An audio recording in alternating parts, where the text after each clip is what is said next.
gonna do? Bum bum bum bum bum bum bum.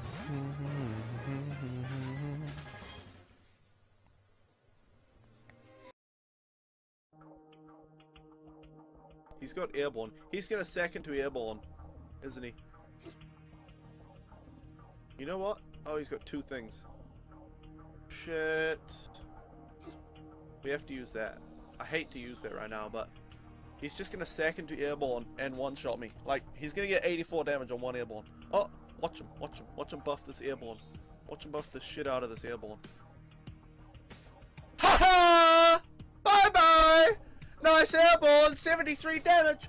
Oh! Sorry! Terribly sorry. Oh, so sorry. Not sorry. Not sorry, though. So sorry, but I'm not sorry. Oh, God. Ha ha! Yes! Ha ha ha ha! You just, fuck this! Concede. That's it. Ha ha! Yes. Oh, man. A giant black hole is hurtling towards Dusttown, and you are the only thing in the entire universe that can save them. But you'll have to grow from a speck of dust to an asteroid, a planet, a star, to something large enough to defeat the black hole. Because in this game, like no other, it all revolves around you.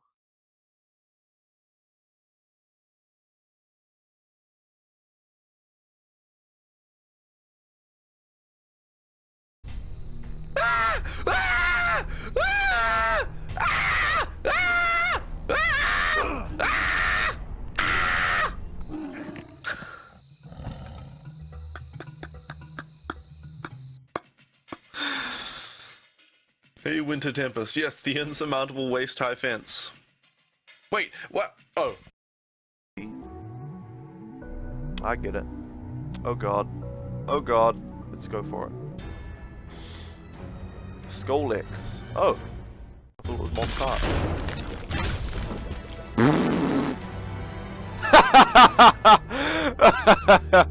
Oh, wow.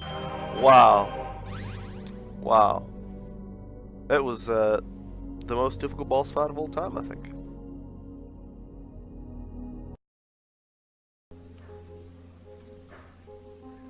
I'm sitting at this table called love, staring down at the irony of life. How come we've reached this fork in the road, and yet it cuts like a knife? I'm not crying.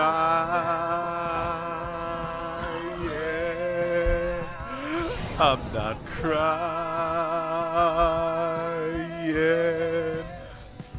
Oh, I'm not crying.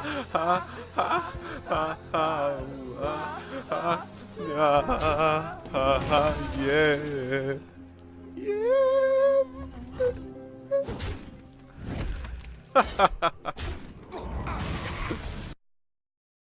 Kingdom Box is a crossover between Disney and Square. Disney were the developers of the games. They incorporated characters from Square's games such as Final Fantasy X, Final Fantasy VIII, and Final Fantasy X.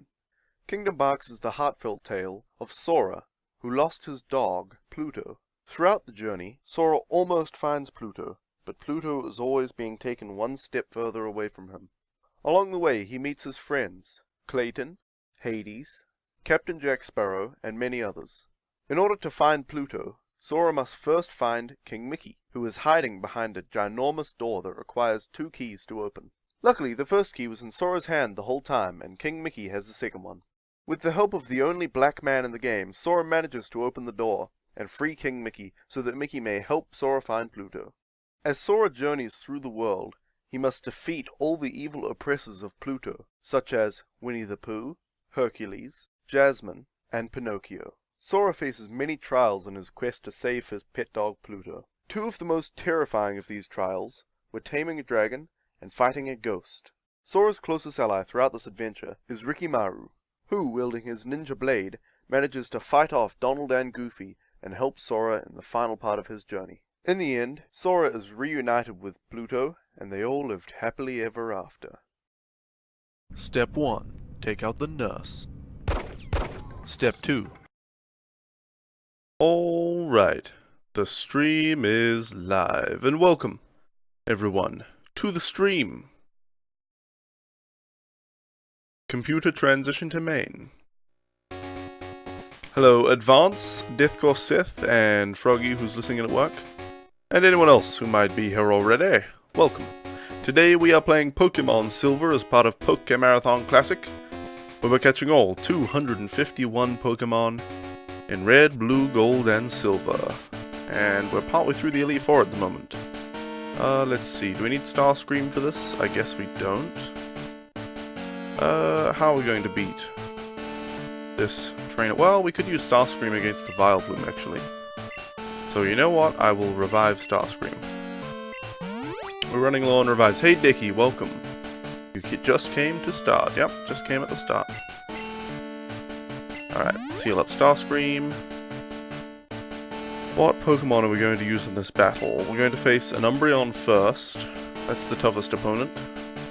Maybe we'll use Savior against that? I could see that working. Bring out Purple Fox, switch to Savior, defeat the Umbreon. Kiss of Death will beat a lot of them. Starscream will beat the Vileplume. We need Savior for the Houndoom as well, though. So maybe we should try using Electra for the Umbreon. Or Midori? Maybe Midori would be well suited. Alright, let's try it. Will I catch Pokemon in Pokemon Bronze? Oh, you. Oh, you. You know what? It would have been interesting if they had done Pokemon Bronze and Silver and Bronze, and then made Gold as the third one. But they made Gold and Silver and then Crystal as the third one, so... You would have thought Platinum would be the third one, even with that kind of setup. Anyway. How's everyone today? I am doing pretty well. I'm pretty good. Yep, Christmas is coming. Froggy and I have been making plans for our first Christmas together. Neither of us have ever made a gingerbread house. So we saw those at the store, we're like, we could get gingerbread houses. Or a gingerbread house. And make it together, that might be fun. Yeah. We're not sure whether we're going to be buying each other presents. Not really the most important part of Christmas. But we'll see what happens, Alright, let's hit this guy with Body Slam. Hit through the confusion, Dottie. Come on. Nope. Okay, Midori might have a little bit of trouble here against Umbreon. Not too much damage being taken, though. And the poison is ticking down on Umbreon already, so... Alright, we broke through the confusion. Your headphones broke today? That sucks. So much about birthday luck. Oh, happy birthday, Dickie. That's too bad that your headphones broke on your birthday in particular. But maybe it's a good thing. Maybe because, you know, your headphones breaking could be rather discomforting.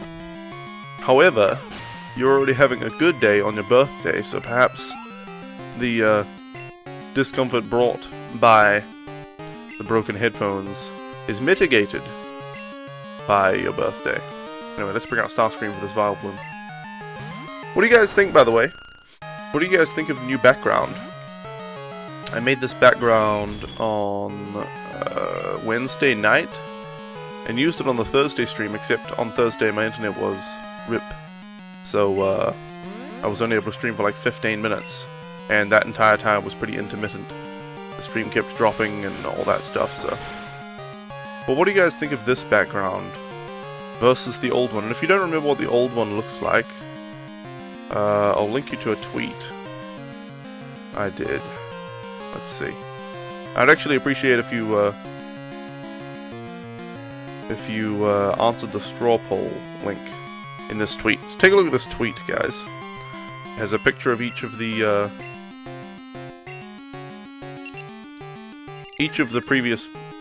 backgrounds, the new one and the old one, and a straw poll to answer which one you prefer. Alright, come on now. Did we just use Swift and it did like 0 damage? I'm not sure if we actually... Oh, shit, he's healing, that's why. Damn. Okay, well, we're keeping his health down with Swift, but we're going to inevitably be paralyzed one of these attacks. And so, he'll be able to heal and we won't be able to hit him. What program did I make this background in? I used GIMP. Can I please? Can I please? I don't want to use Fly, even though we might be able to knock him out with Fly, because in a two-stage turn like Fly, we're doubly likely to be paralyzed on at least one of those stages, which means we're twice as likely to fail the move. Oh, come on. Let's just try Fly. You know what? We'll try Fly. I think with 2 Moonlights, we'll still knock him out with a single Fly. Well, he only used Petal Dance the second time, and we hit through the paralysis twice. Excellent. There we go. Vile Plume has been defeated. Alright, who's next? Close up left. Protect the Emperor. Alright, Purple Fox is level 44. Houndoom is next, and we will switch in Savior. You voted? Excellent. Well, so far it's 4 votes to 1 for this new background. But which is kind of unexpected, but I'm glad that people like the new one. Gimp Blur. What, you don't like Gimp? What's wrong with Gimp? It's not great, but it's pretty good. The old Gimp. Alright, wow, we one-shot that Houndoom. That was surprising. Okay. Use Photoshop CS2 from 2005. Nice. Alright, Gengar, we will switch to Kiss of Death.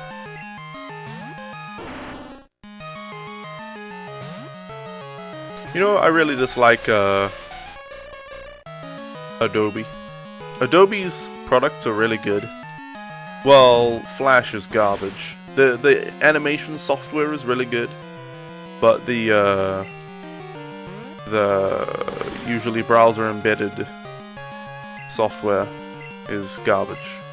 So all the Flash code, action script, and all that kind of stuff just run horribly inefficiently. That's garbage. But everything else that Adobe does is pretty much good. Pretty much really good. Adobe Premiere, Adobe Flash animations, Adobe Photoshop, and all of that, they're really good.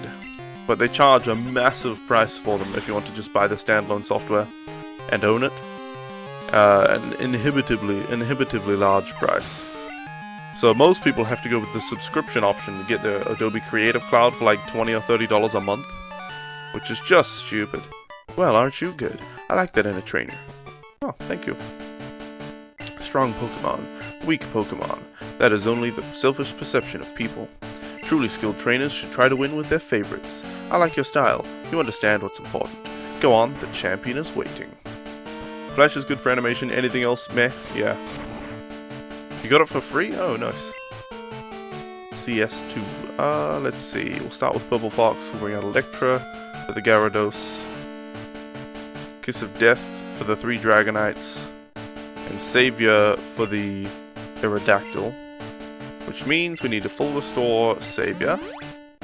And everyone else should be fine, even though everyone else is, you know, a little bit down on the HP. It's only a little bit, so that should be fine. Alright, save the game. Save the game. Oh, they're offering CS2 for wait, what do you mean for free? I don't understand. We do not understand. I've been waiting for you. Ash, I knew that you, with your skills, would eventually reach me here. There's no need for words now. We will battle to determine who is the stronger of the two of us. As the most powerful trainer and as the Pokemon League champion, I, Lance, the Dragon Master, accept your challenge. Yeah, well, we'll see who's the most powerful trainer after this. You put free in quotes because it's free for CS2 users, but anyone can get it. I'm still not following. Maybe I'm just slow this morning. Let's send out Electra and really hope that we don't die in one hit. Or faint in one hit. Okay. Rain Dance? Well, that's certainly not going to knock out my Pokemon in a single turn. Okay, hit him with Thunder Punch. Don't you do more damage with electric type moves when Rain Dance has been used? I don't know, maybe not. Maybe not. But regardless, we got the one shot. Okay, a little bit of XP. Now, who's up next? Dragonite. Okay. Oh, right. You know what I just remembered? We healed Savior. thinking we would just use Savior for the Aerodactyl. But we also should use Savior for the Charizard. So it's a really good thing we healed Savior. Because I did not even remember the Charizard. Let's hit this Dragonite with the Ice Punch. And 5 Ice Punch PP. 3 should be all we need.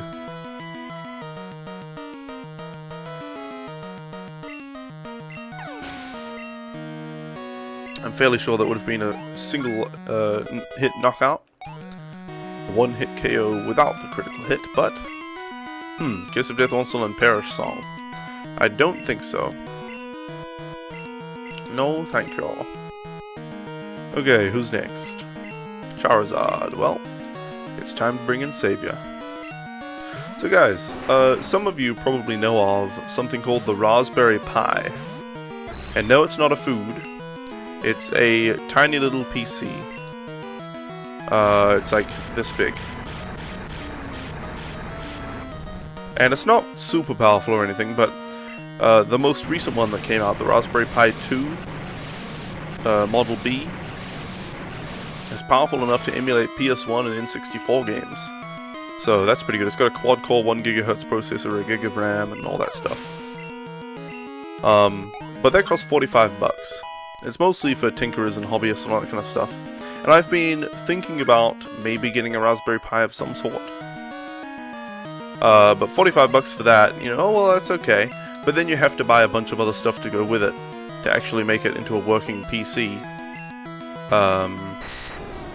Or working device at least.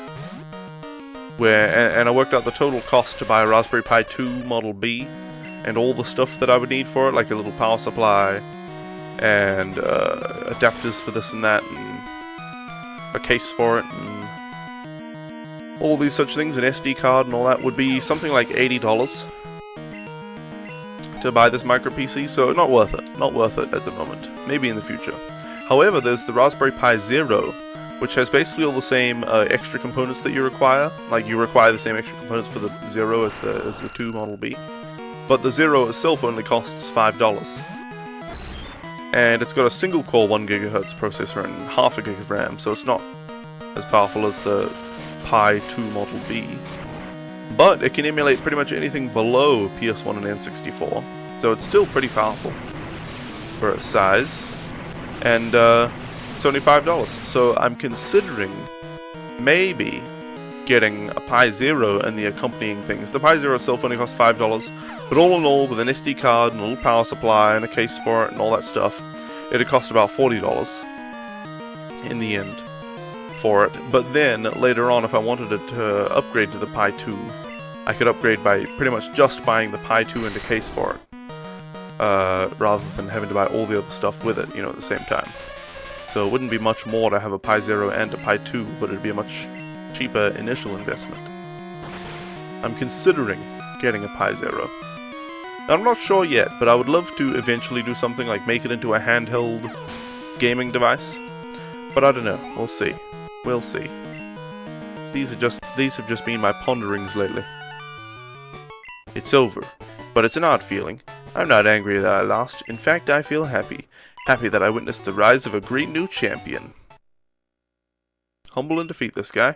Alright, we'll skip through all this crap because we've read it 100 million times.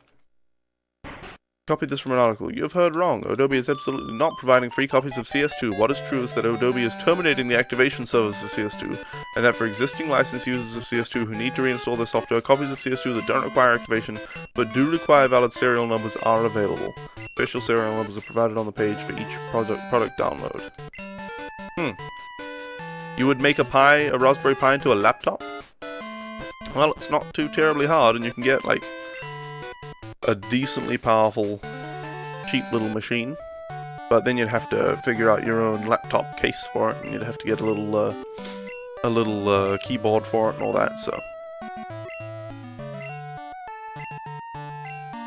But yeah, I've been considering, I want to be able to buy the games that I play, things like PS1 games and all that. Like, I bought the Spyro series, I'm going to buy the Crash Bandicoot series and Tomba and stuff on the PlayStation Marketplace, the PS3.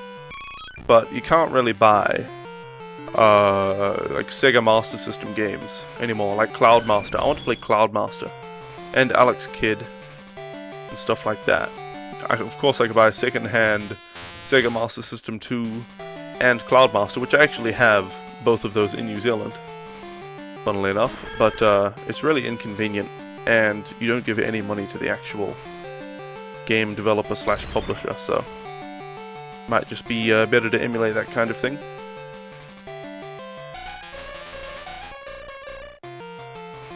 Alright, come on now, come on now. New Hall of Famer? No, they've all been in the Hall of Fame before. Alright. Professor Oak sees that I understand how to use Pokeballs. Yes indeed, guys, I know how to use Pokeballs. I just beat the Elite Four, and I know how to use Pokeballs. I'm proud. I'm very proud. By the way, guys, I'm sure many of you have not seen, maybe you're not even aware of GOG.com, but I would recommend going there. GOG.com has like 2 hours left in its big winter sale, and there are a bunch of really good games on there. The games, I did a tweet of my top 5 picks. You can get Windward for $5, To the Moon for $2, a Star Wars bundle including both KOTOR games and Jedi Knight, Jedi Academy and stuff like that for $23, Anachronox, which is a really old game that's similar to KOTOR, except, I don't know, it's a futuristic setting like Star Wars, although Star Wars was supposed to be a long time ago, but you know, futuristic and all that, but you play a very,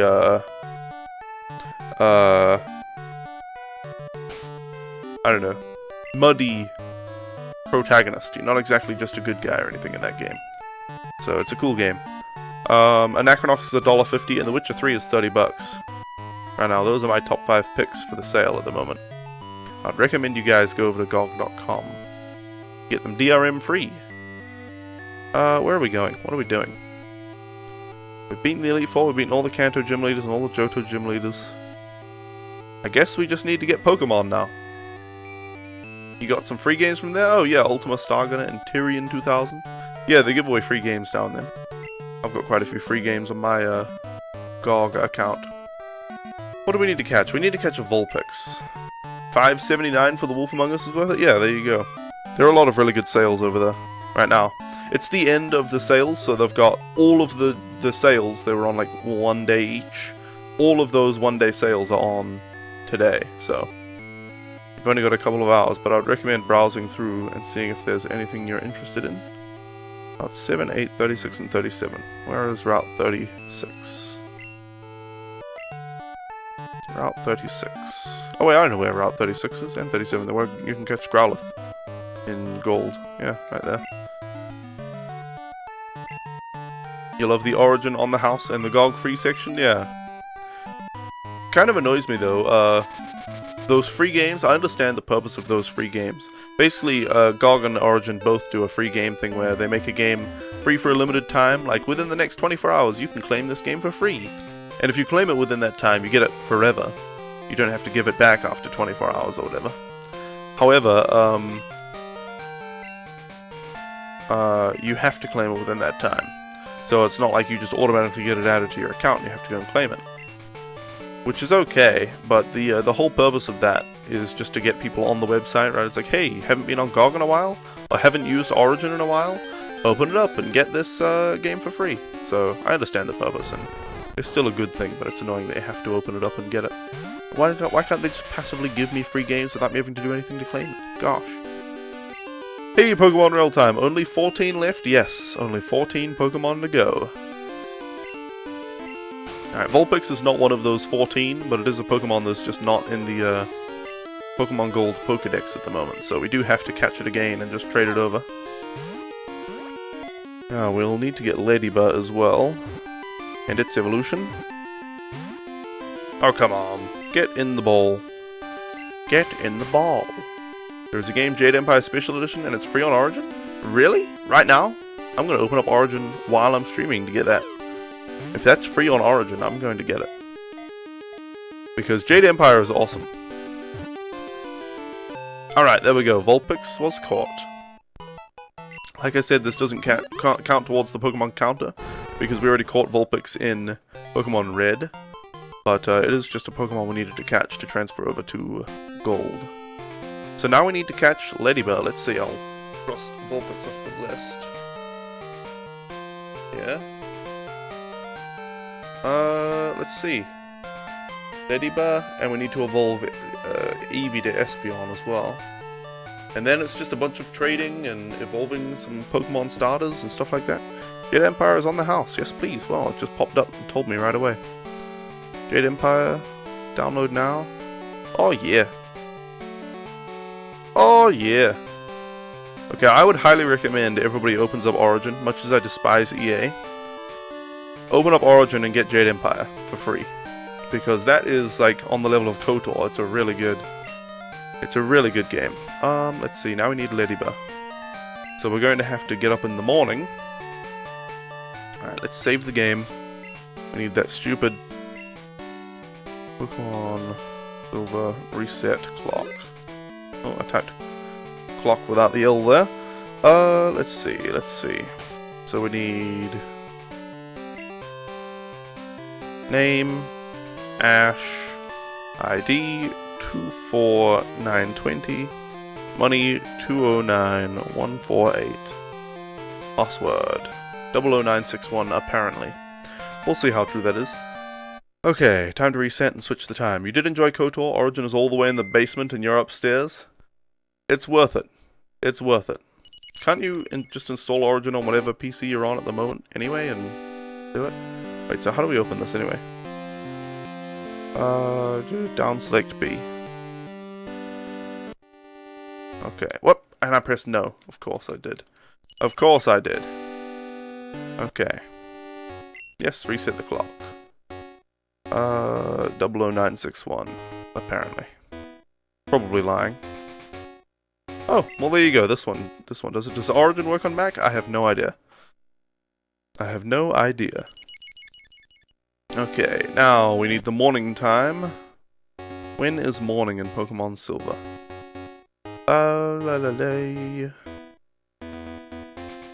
When is morning? Pokemon morning time. Time. Morning is from 4 AM until 10 AM. Okay. So. Well, it's Sunday. Oh, well, we can just set the time truthfully. Wait. 6:27. Oh, can't change it to AM from here, so we have to scroll like this. 6:27 AM. There we go. We'll actually have the real time on our game cartridge here for once. And apparently, Ladybird is where's Ladybird? I think Ladybird is catchable on Route 37, which is where we are right now. We do believe so. Game locations Route 37. Yep. So we can catch Ladybird right here. My face is doing a weird twitchy thing. Well, that was easy to find. First encounter, Ladybird. Please guys, start coming up with nicknames for a female Ladybird because I am going to catch this devil.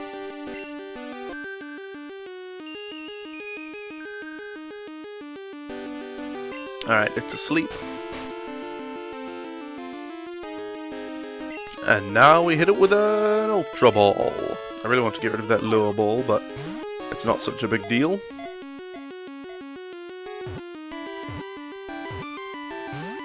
Oh, come on. Come on.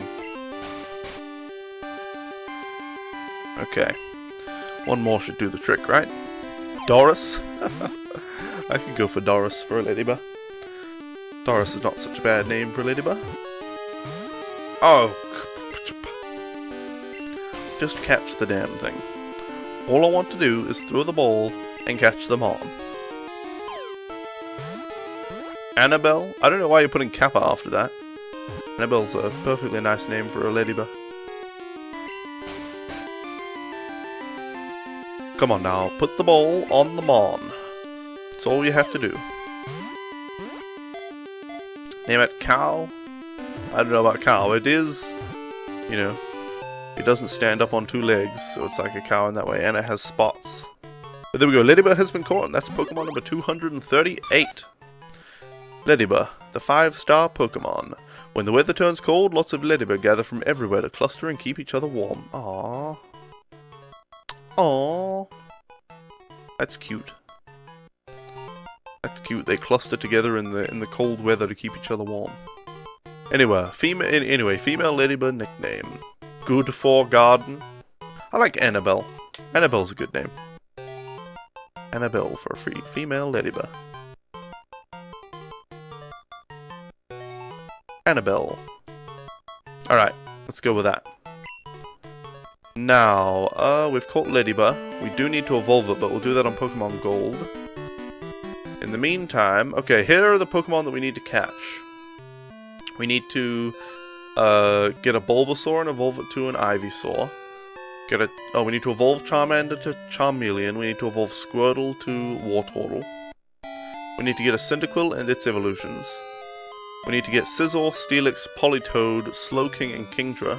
And Porygon 2. All of those ones are from trading with certain items. We need Ladybug's evolution, we need Espeon, and we need Celebi. Out of all of those Pokemon, the one we're going to get right now is Espeon, which is right here. We have an Eevee in our team. You get Eevee's happiness high enough, and then evolve it during the day, I think, for Espeon. But I'll make sure that's true. I think Umbreon is for nighttime and Espeon is daytime. Okay.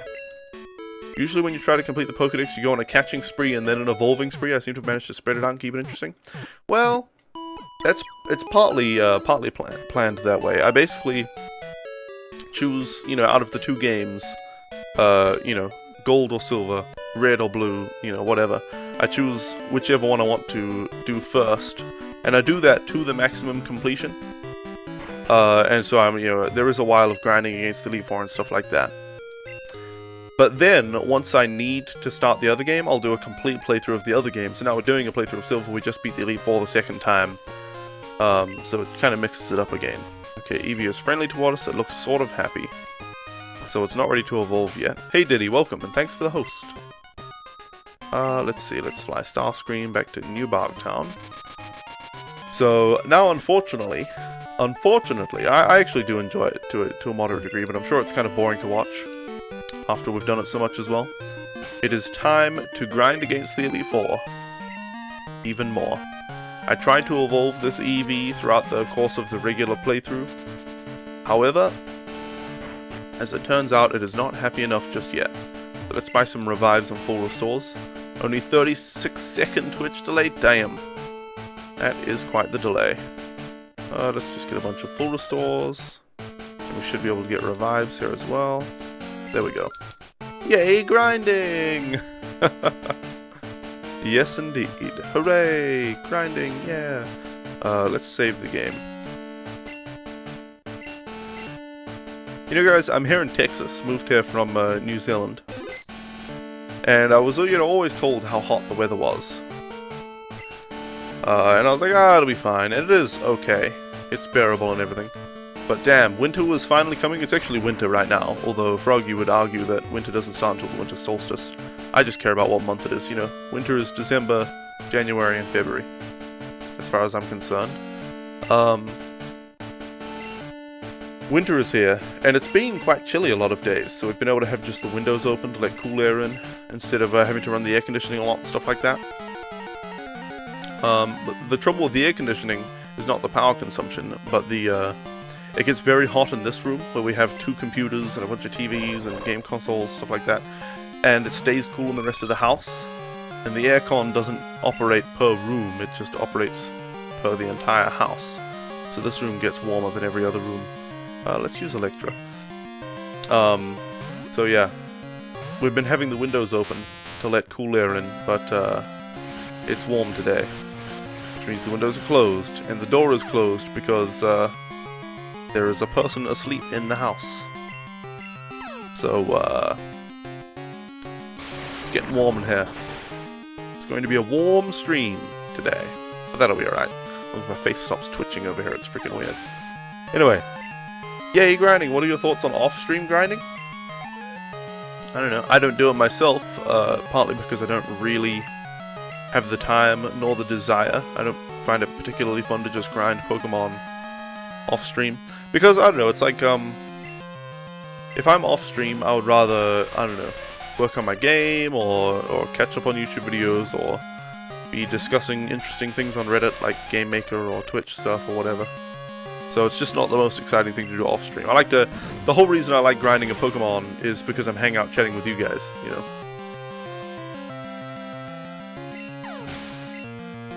Grinding a Pokemon in itself isn't the most engaging thing, whereas playing through Pokemon games from start to finish is really fun.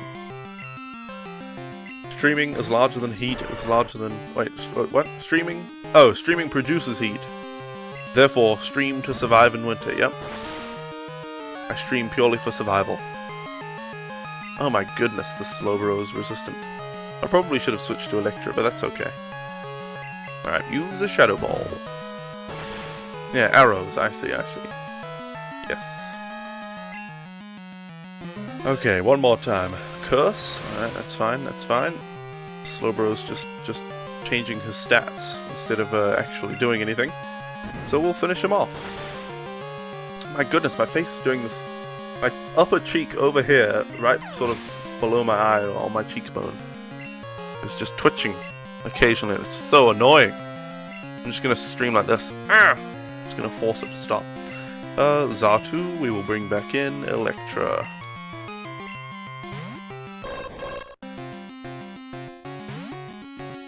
Alright. Let's hit this Xatu with a Thunder Punch. Hit it with your Thunder Punch. Alright, easy peasy. Best Twitch chat game equals Choice Chamber. Ugh. I respect Choice Chamber as a game. Like, I'm not gonna say it's a bad game on its own. Like, I don't think it's objectively a bad game, but ugh. I do not enjoy that game. I've seen that game, and I do not like that game. And it's disappointing for me to see Choice Chamber from Mr. Bean. That's his name is One Mr. Bean on Twitch, and he's been known as Mr. Bean. He was on this game show called The Next Game Boss on IGN 3 years ago or 4 years ago. And it was basically like a, you know, like an indie game design competition. But the format was pretty bad, and I don't know. It was all pretty shit, to be honest. But it was interesting to watch, at least. And all of them had to come up with a game concept, and then produce a playable demo of it, like a prototype, to show the judges. And the whole like theme of it was that it had to be controlled by a single input method. So you could have just moving the mouse, or just clicking one button, or something like that. And he chose to have it, he designed this game, or this game idea really, where the whole game level was on like a wheel, or a clock, and you rotated the clock around and the player stayed in the same place, so you rotated the game level around the player. And put them in different positions, and you had to like pick up the key and then go back, and it was like a time-based thing. So it was like you go forward through the day, you reach something that you mess up, you go back through the day and do something else, and then you come back forward. And it was a really interesting idea, and probably the only interesting idea from the entire thing. All the other game ideas were pretty boring. This is all probably fine. All the other game ideas were pretty boring. And his was the only really interesting one, and he got eliminated on like the second challenge. So, seeing him, and a lot of people were like in an uproar over that. They're like, how can you eliminate him as the only good game idea? All those other games are just shit. So seeing him design such a really interesting game idea in like one day, and then make Choice Chamber, where it's like, oh, it's a 2D platformer, but the Twitch chat gets to decide what happens in it. Like, they change the enemies you fight, and they give you different weapons and stuff. It's like, that is not an interesting idea to me at all. It's a very simple and easy idea. Obviously, it's something that hasn't been done before, so that it's unique. Or it's almost unique. It's mostly unique. But that doesn't make it good or interesting, in my opinion. So, bleh. It's like, oh, you know, it's a fine game, but he could do so much better. I've seen him design a pretty cool and interesting game idea in one day. And then all this time outside of Choice Chamber, outside of, after the next game boss, what was he doing? Designing that? Bleh. Bleh. I want better from him. I want better from Mr. Bean.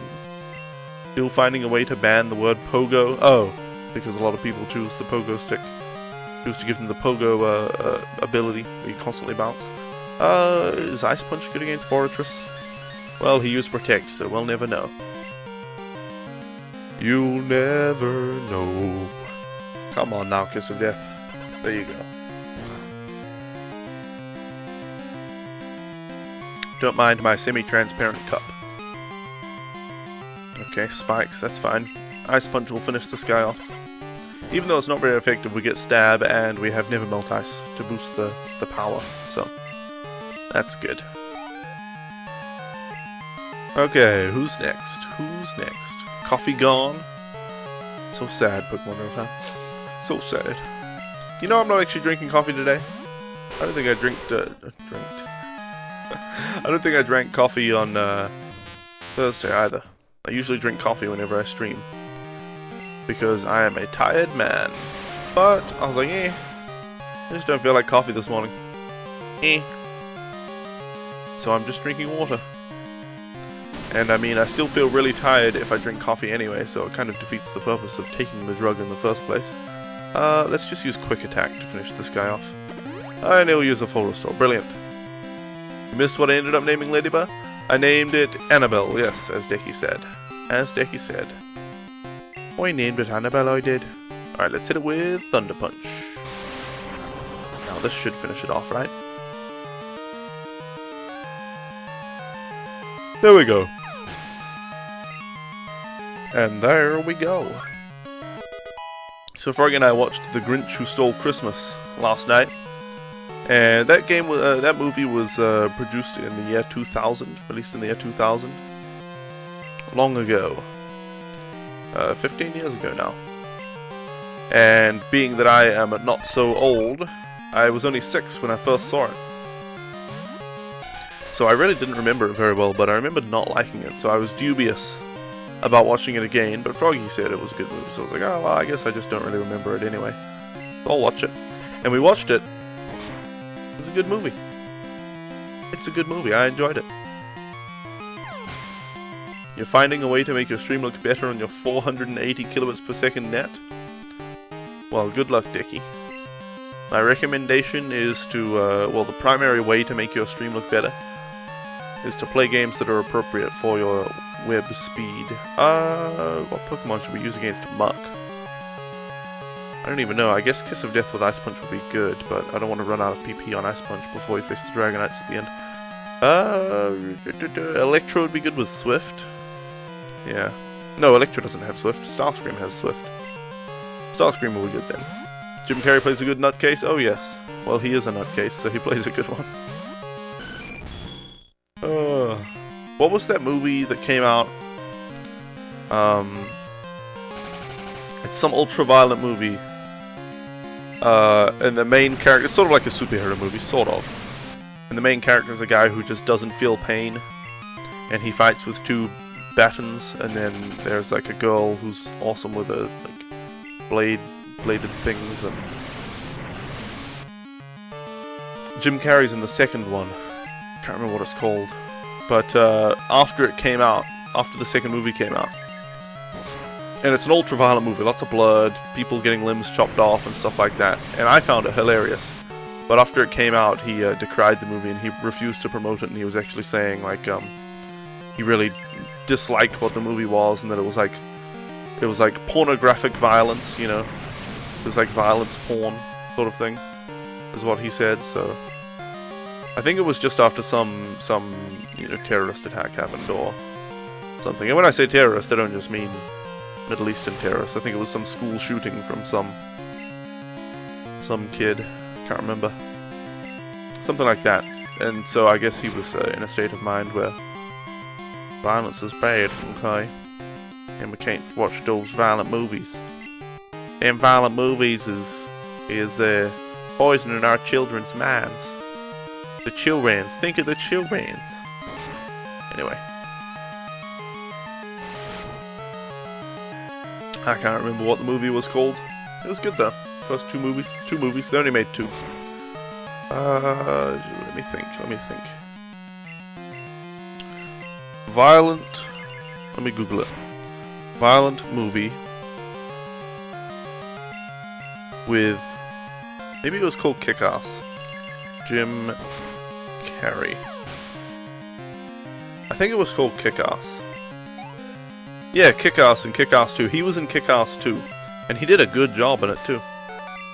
I would recommend watching it if you can handle blood and limbs being removed and things like that. Kick-Ass and Kick-Ass 2 are some pretty good movies. You remember hearing about that now that I mention it? Yeah, there you go. Came out 2 years ago, Kick-Ass 2. Let's see. This guy starts with a Hitmontop, which will be with Kiss of Death's psychic move. And we'll have to be Hitmonchan with Kiss of Death. Then Starscream can use Fly to take on a couple of the others. And Savior will finish the Onyx off. I don't think we need to heal for any of that, so let's do it.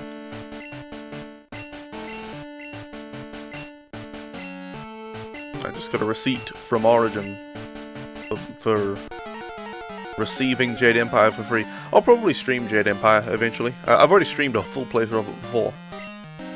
But it's a really good game. I've played through it a bunch of times, and I will play through it some more. Recently you saw in one video that dude said that his idea for GTA 5 DLC is 9/11 DLC. You're like, WTF is happening in this world? I'm sure he was just saying that to be ridiculous. You know. I'm sure he was aware how ridiculous that idea was. Well, I guess we'll just use Sing. He's used, Dig. And is immune to our abilities. Alright, now let's hit him with Psychic. For the one-shot.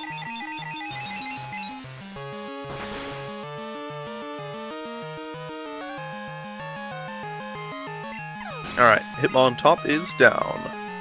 Who's next? Kiss of Death is leveled up, that's good. Who's next though? Hitmonchan. We'll keep Kiss of Death in for this one. By the way guys, if you're not aware, Pokemon Real Time there, the name might imply, Pokemon Real Time actually streams Pokemon. Only once a week, every Monday, but that is tomorrow, so if you're looking for a Pokemon stream tomorrow, he streams in the evening time, US. So I guess the middle of the night for Europeans. But yeah, evening time, US. Look out for his stream. I think 6 p.m. Central American time, which would be 7 p.m. Eastern and 4 p.m. Pacific, maybe. If you guys are interested, you should check out Pokemon Real Time stream. He's playing maybe Fire Red Leaf Green at the moment, something like that. I always forget. I always forget. But he's playing one of the older Pokemon games. Younger than this game, but older than Oras, you know. Maybe you're doing Pearl Diamond or something. Or Black and White, I can't remember. I remember talking about one of those games with you or something. Gosh. I don't even know, man. I don't even know. But he's a good Pokemon streamer. Not exactly perfect to my criteria, but, you know, one of the ones that gets closer to it. You guys know, or some of you might know how picky I am with streams. So he gets close. He meets many of the criteria. Let's hit this Hitmonlee with Fly Attack from Starscream. Swagger. Oh, bugger. That's bad. Leaf Green playthrough. Okay, there you go. So one of the guesses I made was correct. I didn't commit to one, but there you go. There you go. Some sort of Nuzlocke after the Leaf Green playthrough. I see. Okay, well, Hitmonlee tried to use High Jump Kick and crashed. And we broke out of our confusion after a single turn, so that's good. We should one-shot the guy with that. Thank you, Hitmonlee. Okay. And now should be, Machamp. Oh, I do believe it's a Machamp. Gosh, I hate my voice going like this all the time. It's bloody annoying. How long have I been streaming for? 50 minutes. And about 5 minutes of that was, were break time videos. You know, the pre-stream videos. So, I've been talking actively for 45 minutes and my voice is already going all hoarse. Damn. I should just take up smoking. I've already got the hoarse smoker voice now. No. Smokers actually sound like this. And I don't really want to sound like this. Not all smokers, obviously. Not all smokers. But yeah, that's the classic smoker voice, isn't it? What is my perfect stream? Actually, you know? Well, my perfect stream would be, everything with all Pokemon games with Praise Helix Banner. Oh yeah. My perfect Pokemon stream. Because that's specifically the type of stream I want to see at the moment. Hold on. I'll sort out my team and then I'll tell you. We need to heal Kiss of Death. We'll use Electra against the Umbreon. No, we use Midori against the Umbreon. Savior got against the Houndoom, so we should heal Savior because Houndoom always one-shots Savior from full health. Starscream against the Vileplume, so we should heal Starscream as well. So we need to heal all three of those Pokemon. Anyway, my perfect Pokemon stream. Somebody as, well, I don't know, with similar humor to Ridge Dog. Whoops, trying to use that on Midori when he's full health. Similar humor to Ridge Dog. But with, I don't know, rant/monologues like I have. Gameplay would be pretty big on the screen. No alerts and pop-ups and scrolling text things on screen. Let's see what else. Paying fairly close attention to chat.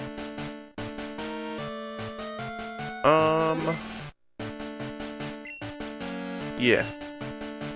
That's mainly it. Also, just not being an asshole. It's I don't know. There aren't too many people that are just blatantly assholes on Twitch, but it is annoying when you find a good stream, and then they open their mouth and they're just like, F this, screw that. Oh, F you person in the chat. Oh, you're an idiot, blah blah blah, and you know. Damn it, I thought this was a watchable stream. And they turned out to be an asshole. Oh, I'm not exactly a shining beam of positivity on Twitch at all times, but I try to treat people fairly, and I think I do a decent job at that. Okay, we poisoned Umbreon before the sand attack came in, so we will get some consistent damage. Why am I using Body Slam instead of Razor Leaf? You're on the fence about having a team shown below the game. You get behind on updating it because it takes so long on stream. Yeah. Personally, I'd prefer to not have it, but it's up to everyone to choose whether they want certain elements in their stream. The way I always choose is I break it down to positives and negatives. Let's see. Having the team on screen. Well, for one, with the way you have it set up right now, it shrinks the game. You must shrink the game with your current setup to fit it on screen. You could potentially fit it on screen without shrinking the game, so the game could be its maximum size without ruining the aspect ratio. But for now, you shrink the game to fit the Pokemon team. So that's one negative. A positive would be that people can come into the stream and immediately see which Pokemon you have, so they don't have to ask, you don't have to go through your team to show them. So that's a positive. A negative would be that it's distracting from the game, but a positive would be that it fills in space on the stream, with at least something interesting. I try to do that with my background, that's why I have the Pokemon silhouette background now. So I just think it's interesting enough to hold that part of the stream without distracting you from the game. So what do we have so far? Distracts from the game and squishes the game down. Oh, and is difficult to manage. However, it allows people to see the team as soon as they drop in, and it is visually interesting and fills in blank space. Although that blank space is only there because of shrinking the game down to fit them in the first place, so it doesn't actually fill in blank space. That's a false one. So yeah, visually interesting and lets people know about the Pokemon team, but is difficult to manage, shrinks the game down, and is distracting. I don't know, it's not simple math, 2 is less than 1 or anything like that. 2 is less than 3, rather. But, you've got to decide which points you care about more. Can we hit this damn Vileplume? Green screen required? Certainly not. Certainly not. How many criteria do you meet? Answer equals 0. I don't know, Dickie. I don't remember what your stream looks like. You've had people ask about your shiny Pharaoh, but you're not sure if they noticed because you were using Pharaoh or saw the layout? Yeah. Yeah, see, yeah. Yeah. You know, personally, my inclination is to have chat on screen. Like, if I were just setting up my stream without really thinking about it too hard, I would have that right side of the stream over there. The chat would probably be the entire way up, and I would have it like Pokemon themed or something, so it looked like a Pokemon font and stuff like that. But there would be chat on screen right there. And just because, oh, there's blank space there, so I might as well put chat there. But after going over the positives and negatives of it, I actually think putting chat on screen is a net negative. Like, it takes away from the stream, makes it worse overall. There are benefits to having chat on screen, and it's not a great negative or anything, it's not a huge negative, but I just think it's actually a bad thing to put chat on screen in the first place, even though that is my inclination. Hey Salucci, welcome! I was about to ask how you're doing, but you know, when you talk to Froggy, you're also talking to me. Obviously, we're married, so I do read, you know. She's like, oh, Salucci said this, and blah blah blah. So I know how you're doing, and, well, I feel for you, Salucci. But I highly recommend going to the doctor. You didn't even notice your Geodude should have been a Graveler for ages until we pointed it out? Yeah, there you go. Transparent glass of water. It's actually not a glass. It's a cup. Hey Norcoke, welcome. You weren't here for ages. Sorry you're not too interested in Pokemon, but you came to say hi. See, you got a face cam? Nice? Yes, I did start using the face cam again. Well, I appreciate you stopping by, Norcoke, and absolutely no hard feelings that you're not interested in Pokemon or anything. I will say, obviously, you know, if you don't like Pokemon, I won't expect you to watch my stream, and I won't be like, that Norcoke hasn't been around in a while. You know, I bet he doesn't like me anymore or anything like that. So now that I know. But I will be streaming, other stuff than Pokemon sometimes. Pokemon is my main thing, but like I did the Spyro series playthrough, I'm going to do a Jak and Daxter series playthrough. I'm going to do the Crash Bandicoot series. I'm going to do all sorts of games. Just, there will be periods of only Pokemon between each of those game series playthroughs, so unfortunately for you. But if you like, you know, if you want to hang out here, just keep an eye on my Twitter, I guess. Because I will tweet out when I'm starting new new game series playthroughs. Hey Floppy Magikarp, welcome. Roar and stuff. I don't think Magikarps roar, I think they just splash. Let's see, we don't need to heal Starscream, we don't need to heal Electra, we don't need to heal Midori, we need to heal Savior, and that's it. So we'll just heal Savior and face Lance. Take my time, it's my stream, I do what I like indeed. I'm a strong independent streamer who don't need no viewers. Wait! Actually, that's not true. I do need viewers on my stream. If I consistently got 0 viewers, I obviously would just not stream. Or I would think, what am I doing wrong, and try to fix it and get better. But if I consistently got, like, no viewers for, like, months, I'd just be like, well, I'm just a bad streamer, I guess, and there's no point streaming to nobody, so rip that. So yeah, that's, to a degree, people say, oh, just stream regardless of the number of viewers. That is true. But if for a long time you just have nobody watching, and you've been trying to improve and stuff like that, then maybe you should stop streaming. Because that's the whole point of streaming, is to hang out and entertain people. If you're not hanging out with anyone or entertaining anybody, it kind of loses its point, doesn't it?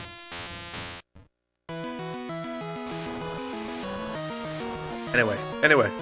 It's your second language, so you're not really good at English? Well, you've been doing fine, Nicky. You've been doing fine. Some people don't look at viewer count while streaming, you admit that you do. I don't need viewers, leave. No! I do look at the viewer count, but not all the time.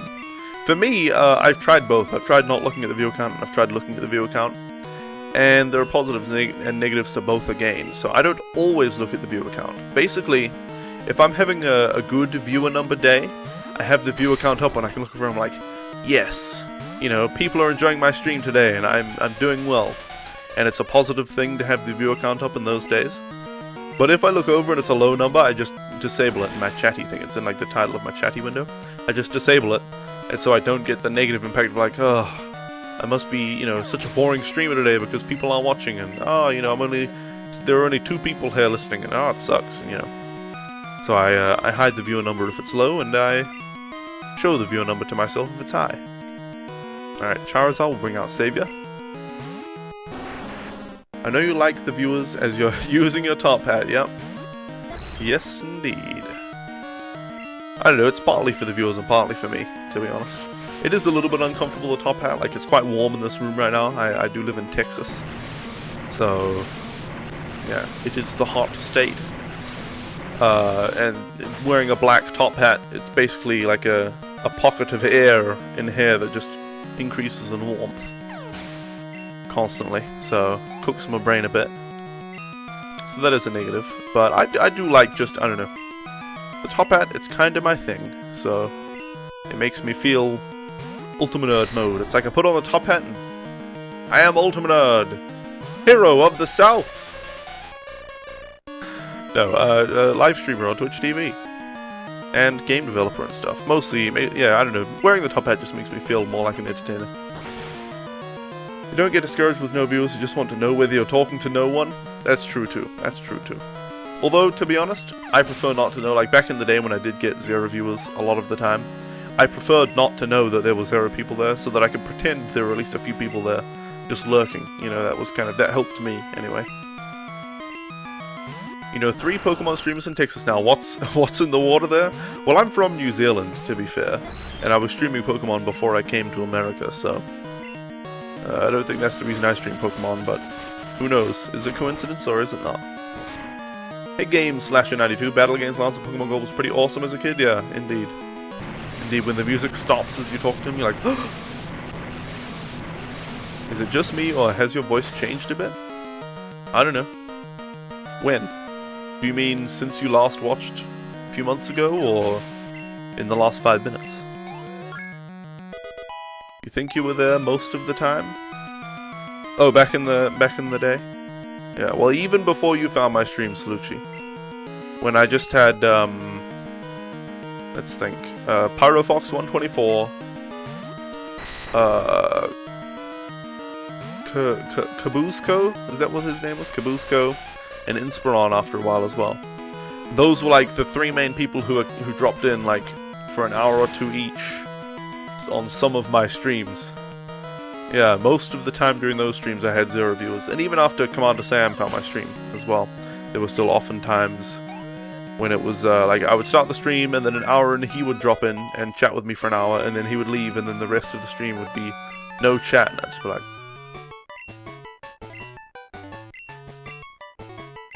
it's certainly easier to stream when you have people chatting along. Certainly is easier.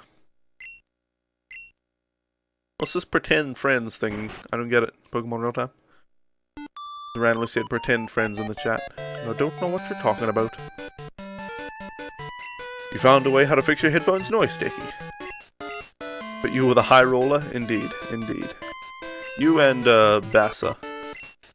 And Black Blowfly. There were a few others. High rollers. Still catching them all? Yes, Sir Hust of Duh. Welcome.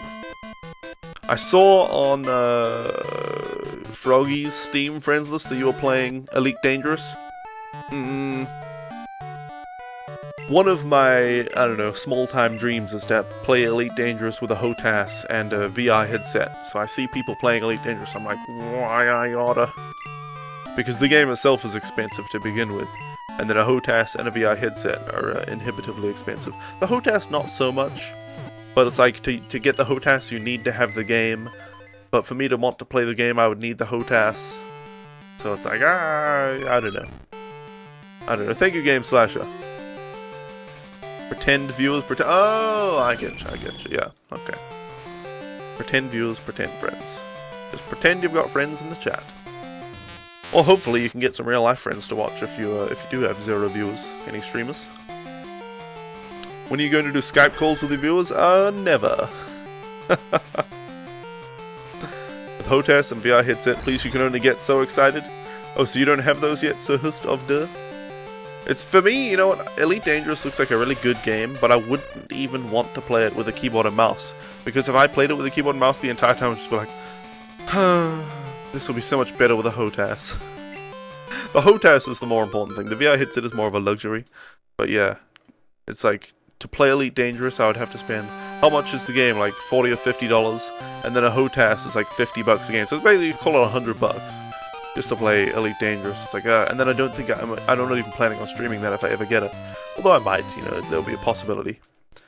Like, damn, inhibitively expensive just for a pure pleasure item, you know. Anyway, guys, computer transition. Guys, it has been 1 hour, which means it's time for a quick few-minute break, and it really will be quite a short break this time, I think. So thank you all so much for hanging out until now. I'll be gone for just a few minutes in the meantime. Please enjoy my YouTube videos. See you all back here very soon. Computer start break. Step 1. Take out the nurse. Step 2. Kill the driver. Step 3. Plant the bomb. Now with their driver dead, they'll drive away and you can activate the bomb. Good work, Agent 47. For your next mission, we need you to impersonate this Asian man. So there you are. Ah, good work. Now plant the token and eliminate the target. This guy is loaded. A flawless kill. He's working. They never saw you coming. Welcome, honorable guest. Every pleasure is available inside. Welcome, honorable guest. Every pleasure is available inside. This random hooker might know the safe combination. I'd better be very subtle attaining this information. I'm here on business, looking for Mr. Lee Han. Actually, I'm looking for his safe. I see. Mr. Lee, I'd like to talk about getting a raise. Get out of my sight.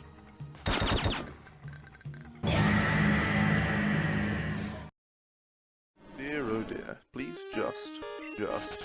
Perhaps if I prayed to our spiral god, he would bless you with a Magnemite.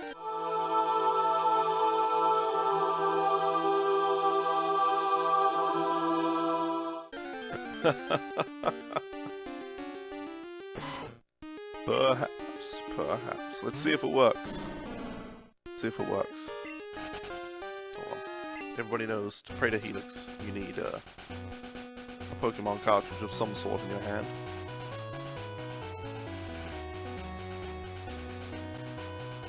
Oh, Helix, thine spirally love be within us all. Please may you bless us today with a Magnemite. Praise be Helix. Hold on, what would you do with the Helix? A spiral shape. There you go. That's how we pray to Helix, right? Now we'll see if it works. If the next Pokemon is Helix, I'm a believer. If not, he's a false god. We'll see.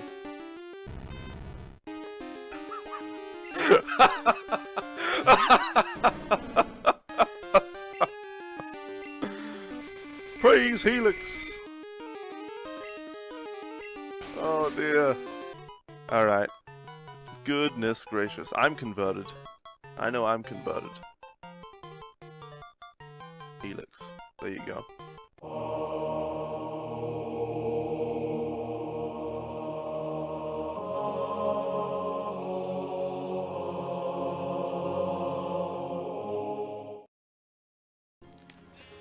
Where am I from? I am from New Zealand.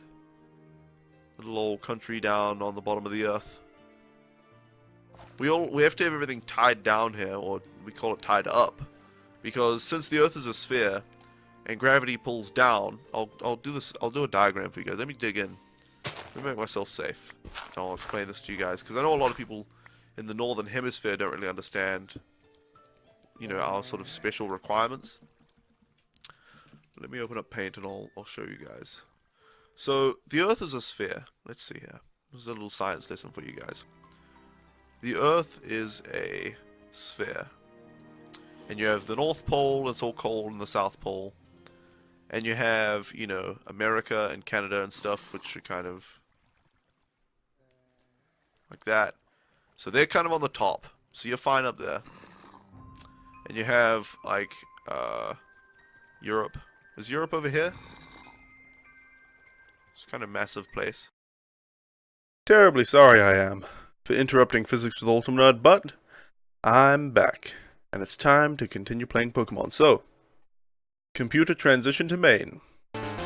Guys, I hope you'll enjoy the YouTube videos in my absence. If you were enjoying Physics with Ultimate Nerd, or you were anticipating the video, I will play that one from the beginning when I take my next break, if you guys are interested in that one, or you can just watch it on my YouTube channel anytime. But anyway, welcome back everybody to the stream. It's time to continue playing Pokemon Silver as part of Pokemon Marathon Classic, where we're catching all 251 Pokemon in Red, Blue, Gold, and Silver. Now, all of our Pokemon should be healed since we just beat the Elite Four. We have plenty of items. Purple Fox still needs more happiness, but he'll get there.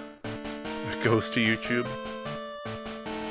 Sure, no problem. So, let's save the game. Well, the game's technically just saved. Just saved after we beat the Elite Four. So we don't need to save. Let's just go right on in. Why, Ultima? Why? Bring it back. Alright, let's fight this guy. Will. Let's fight Blue Penguin. Every time you see that Minecraft video, you cringe so much. Why do you cringe? I think that video is great. I love that video. I think Physics with Ultimate Nerd is one of my best YouTube videos, actually. I don't know, what would make you cringe about it? Is it the terrible geography? The blatant lies? I don't know. What could it be? C++ lessons with Ultimate Nerd? Yeah, those were good videos, but if you want to learn C++, I would recommend finding another video series because I stopped making those after like 9 episodes or something. So I didn't really go too far with it. I don't know. I've learned that I don't particularly like teaching people stuff. Whether it's about programming, or whether it's about, I don't know, streaming, or computers in general. I don't know. I teach people things. I give them entirely valid reasoning for why something is the case. And they agree with me that that reasoning is correct. And then they just do it their stupid way anyway, so it's like, Or they continue to do something that doesn't make any sense whatsoever. Whether it's in programming, this is mostly in streaming. Reddit posts and stuff, but I don't like teaching people. Unless they come directly to me and ask. I don't like teaching people things, really. In general. I like the idea of it. The idea of helping people to understand things and helping people get better at things is nice, but when people just blatantly ignore things that they know are correct, yeah, it's like, and they agree, they're like, oh yeah, you're right, but I just like doing it my way. My way is stupid, but I like it though, so, yeah, it's too frustrating for me. Am I playing this game over again? You thought I just finished it? I finished Pokemon Gold, mostly. I haven't beaten Red yet. But I haven't finished Pokemon Silver. This is Silver. I haven't beaten Red and Silver either, but I've pretty much finished this now as well. But I need to catch all the Pokemon. That's what I'm doing. Make an LMMS tutorial? I don't even know what that is. There are entire volumes and studies on how to program effectively and properly. You should put like a list of topics on your layout that you would be able to converse with people about. Gosh, I don't know about that. I mean, it's an idea. I've heard the idea before. The positives of that idea are people can come in and know your interests pretty well and know what they can and can't talk about to a reasonable degree. Like, oh, I can talk about programming here, or I can talk about this here, or whatever. So that is nice. Another positive is that it encourages people to chat. Like, when you have very low viewer counts, you can have all of your people just lurking. So it does make it hard to commentate a stream if there's no chat going on at all. So that does, pull people out of the woodworks in a non-confrontational way. It's like some people open up the view list and they're like, hey, blah, blah, blah, welcome to the stream, feel free to come into the chat, and blah, blah, blah. Or they try to engage people who don't want to be engaged with. But if you just have something on the screen basically inviting people to discuss certain topics, yeah, but I don't know, if I see that on the screen, it's just like, why is this here? It has nothing to do with the Pokemon, and stuff like that. I feel like the better way to do it is just to bring up those topics verbally. Like, if you're interested in a particular thing at the time, then you would say, like, oh, so I was doing this programming thing on the weekend or whatever. Oh, I was thinking about this recently. I don't know, that's how I would prefer that kind of thing to be done. But, I don't know, it's not an entirely negative idea. It certainly got positives to it. LMMS is Linux Multimedia Studio, and it's a DAW program for Windows and Linux. DAW? I don't know what that means either. And I can't really be bothered Googling it while streaming at the moment, to be honest. I just wanna play Pokemon. Come on now, Will, let me through, let me through. I'm here to destroy my enemies. Not hear the same monologues over and over. Now let's see how our Pokemon are doing. Obviously Fox is fine. Starscream could use the health, but doesn't need it. Electra we're not going to use, unless we use it against Crobat, which we should. Yeah, so Crobat. Maybe we should heal Electra. Okay, we'll heal Electra before this battle. Digital audio workstation. Oh, right. You know what? I actually knew that at one point. Just not in the forefront of my memory at the moment. It means it's a music creation program. Yeah. Yeah.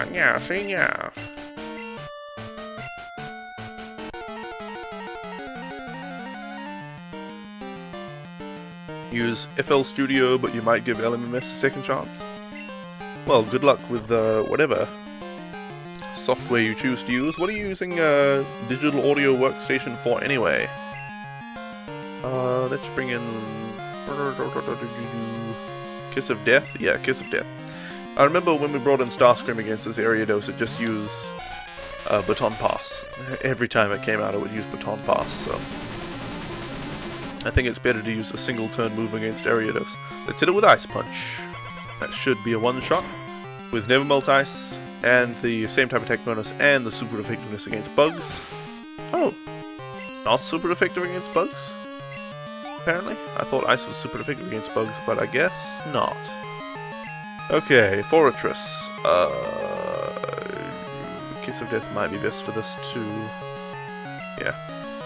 Remixing old midis, nice. Let's try... Oh, let's put it to sleep. That's a good idea. Gotta go now. Nice to see you all, and bye. Alright, see you later, Norcoke. Thanks for stopping by, and have a good one. Alright, let's see. Shadow Ball, Psychic, Ice Punch. I guess Ice Punch will do the most damage. So you're watching Physics with Ultimate Nerd. Yep.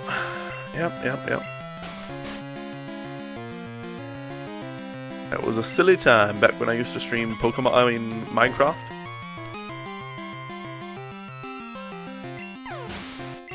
Alright, who's next? Is it Muck? Is Muck coming up next? Yes. Okay, so we will switch to Starscream for this. And Starscream should be fine defensively, even with reduced HP. Even with reduced HP. Let's hit it with Sand Attack. Does Muck even ever attack Starscream? When am I going to stream game development? Probably never. I've streamed game development before, and it was okay. But I don't know. The way I develop games, I don't really want to sit here for 4 hours having to develop the game. The way I stream, you know, I dedicate 4 hours. I'm like, okay, this is when I stream. And during this time, I will be streaming, unless there are, you know, certain factors preventing me. But if I can, I will be streaming during this time. And this is what I'll be streaming, right? One thing for the entire time. The entire 4 hours. Because I don't want to split up a 4-hour stream already. It's already short enough. I don't want to split it up into different games or different things. And have people leaving and coming in just for certain things. You know, it'd just be silly. Hey, I'm secretly Zelda. You're not very good at keeping a secret. Welcome. How are you doing? But yeah, when I do game development, I don't want to sit here for 4 hours and have to do game development the entire time. Because game development can be very frustrating. Especially the programming side of it. If you're trying to program a new feature, something as simple as a dialogue box or something, you could get stuck pretty quickly. and maybe it'll only take you 5 minutes to solve that problem. But if it takes longer than that, at least for me, I might get frustrated and might just want to watch part of a YouTube video or something, and let my subconscious mind try to figure it out, which usually works pretty well, and just leave it for a little while. So yeah, you can't really do that when you're streaming, or at least that's not how I would like to stream. I wouldn't like to stream in that kind of way, where I just, you know, do a bit and then sit here talking to chat or looking at Twitter or whatever, and then continue programming. Yeah. That does not sound appealing to me. So the way I like to develop games isn't really compatible with the way I like to stream.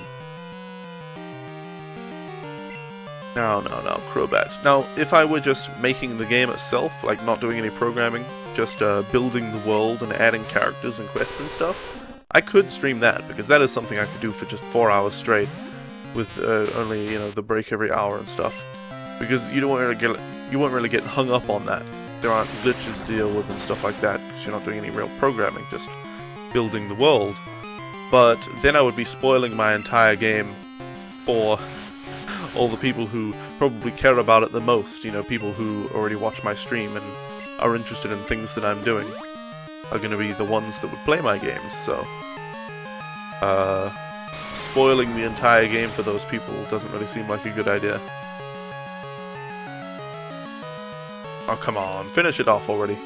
Just use another Thunder Punch. There we go. Do an RPG Maker stream? Oh yeah, definitely. Electra, hit him with your sand attack. I don't think Electra even has sand attack. Oh, Druid Bean. But welcome, Druid Bean. Whoops, just slammed my keyboard there. How are you doing, Druid Bean? And what have you been up to? Venomoth, we will switch in. Well, we could use Electra for this, actually. Yeah, let's use Electra. Why not? Electra needs the XP more, so why not give it to her? Hit it with Thunder Punch.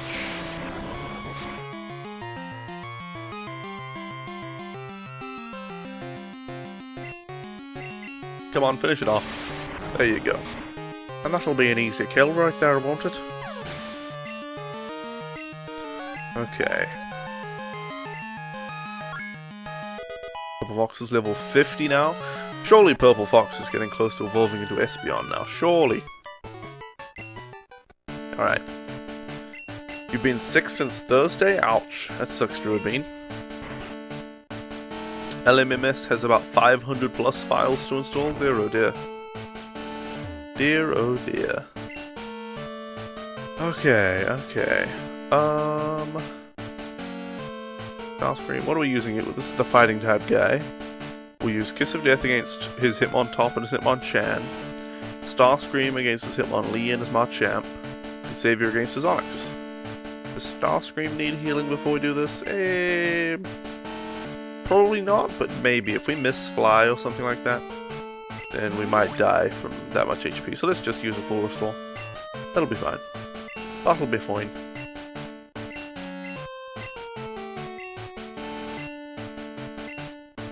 You know what? Programming game development is actually one of the easiest things to stream from a technical perspective. Because pretty much, when you're programming, it's just big blank areas of screen and then text. And oftentimes most of the text is static as well until you start scrolling. So you can stream game development in 1080p at like 1000 kilobits per second. And you'll still have issues when you're doing like a lot of switching between things, or when you're actually running the game in full screen. If you want to show it in full screen, it'll look hideous. But if you showed it in like a small window, then it would be fine still. Let's use Sing on this guy. So it actually ends up that it's easy to get a high quality game development stream from a video quality perspective anyway. You know what, I watch some game development streams sometimes, and the number one thing I think game development streams should have, but almost never do, is a short gameplay video somewhere on the screen just looping. Because when I drop into somebody's stream and they're developing a game and all I see is just code everywhere, that's usually not that interesting. When I don't know what they're programming to begin with, it's not very interesting. Whereas if I dropped into the stream and immediately could see some gameplay going on, even if they're not doing the gameplay right now, it's just like a gameplay video they made a few hours ago or a day or two ago or whatever, then it gives me an idea of what they're doing and would allow me to be interested in the code itself behind the game. So yeah, I think that's something a lot of game development streams could benefit from. Onyx, eh? We'll bring in Savior. Streaming coding could be fun, not sure what you would code. What do you code anyway, Pokemon Real Time? What have you programmed in the past, and what are you interested in programming-wise? More files equals more instruments equals more freedom in LMMS? Oh yeah, I'm sure that's what it means. Alright. Onyx is down, Purple Fox is up, and who's next? Hitmonlee. We will switch to Skarmory. Starscream.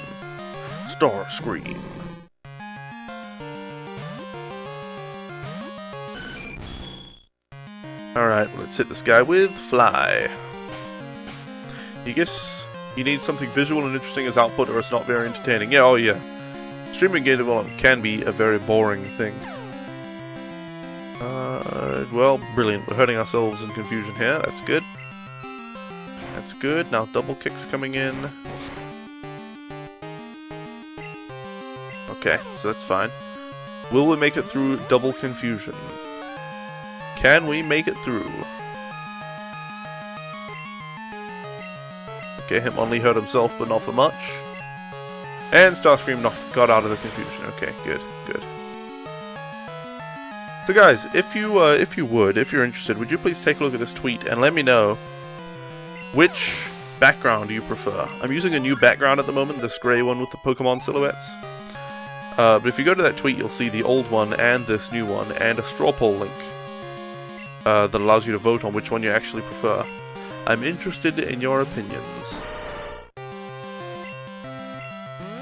Hey Moria Fox, just got back from an oil change to see I'm on. Well, jolly good. How are you doing, Moria Fox? Let's see. You mainly code C/C++ professionally, but it's all boring stuff. You made a game or two back in the day, but they were terrible and incomplete. I see.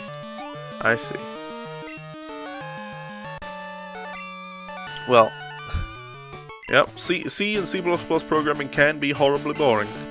I do know that. If you're not making games with it, in fact, it's pretty much, yeah.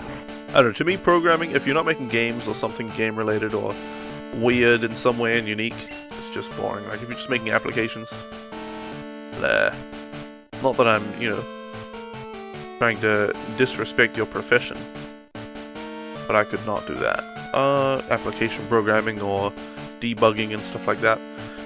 What do we use against this? We'll start with Midori against the Umbreon, then we'll use Kiss of Death for the Gengar, and we use wait, does she have something? Yeah, Starscream for the Vileplume, Electra for the Murkrow, and Savior for the Houndoom. So pretty much everyone should be at full health this one. Hey, you're Lily. I start reading your name and then remember that you like to be called Lily. Hey Lily, how are you going? It's not boring for you. You love your job, but other people don't want to see you go. Okay. Well, that's good. If you enjoy your job, that is the important part. Alright, and we'll use a full restore to heal 19 health on Electra. That'll be good. If Kiss of Death has Shadow Ball, it can stay out. I know, but I prefer to spread the XP across the lower level Pokemon when I can. Even though Kiss of Death is clearly our best Pokemon.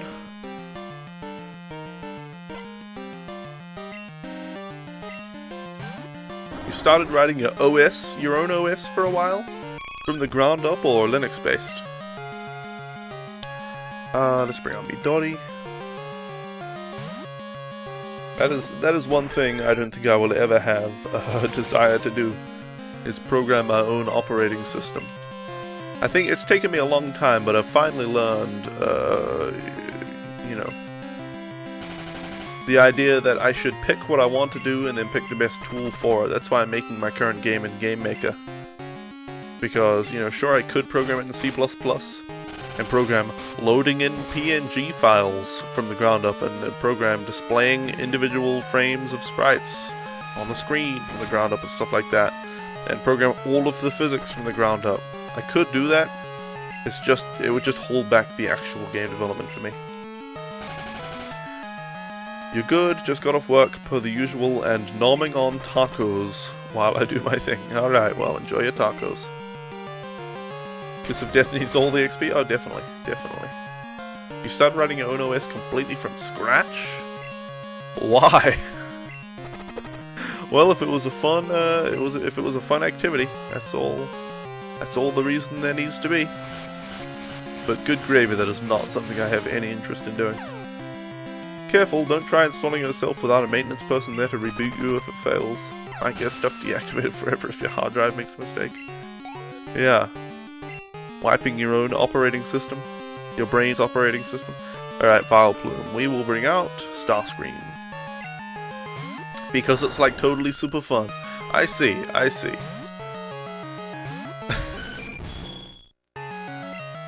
Well, there have to be some people who enjoy all of the, what I consider to be boring parts of programming, like just programming how an operating system works and programming the back ends of applications and stuff like that, so otherwise it wouldn't get done, would it?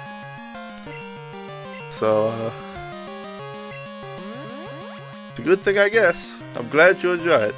Do whatever you enjoy. Within the bounds of the law and without negatively impacting other people. At least if you have a maintenance person there, they can restore you from a backup, yep.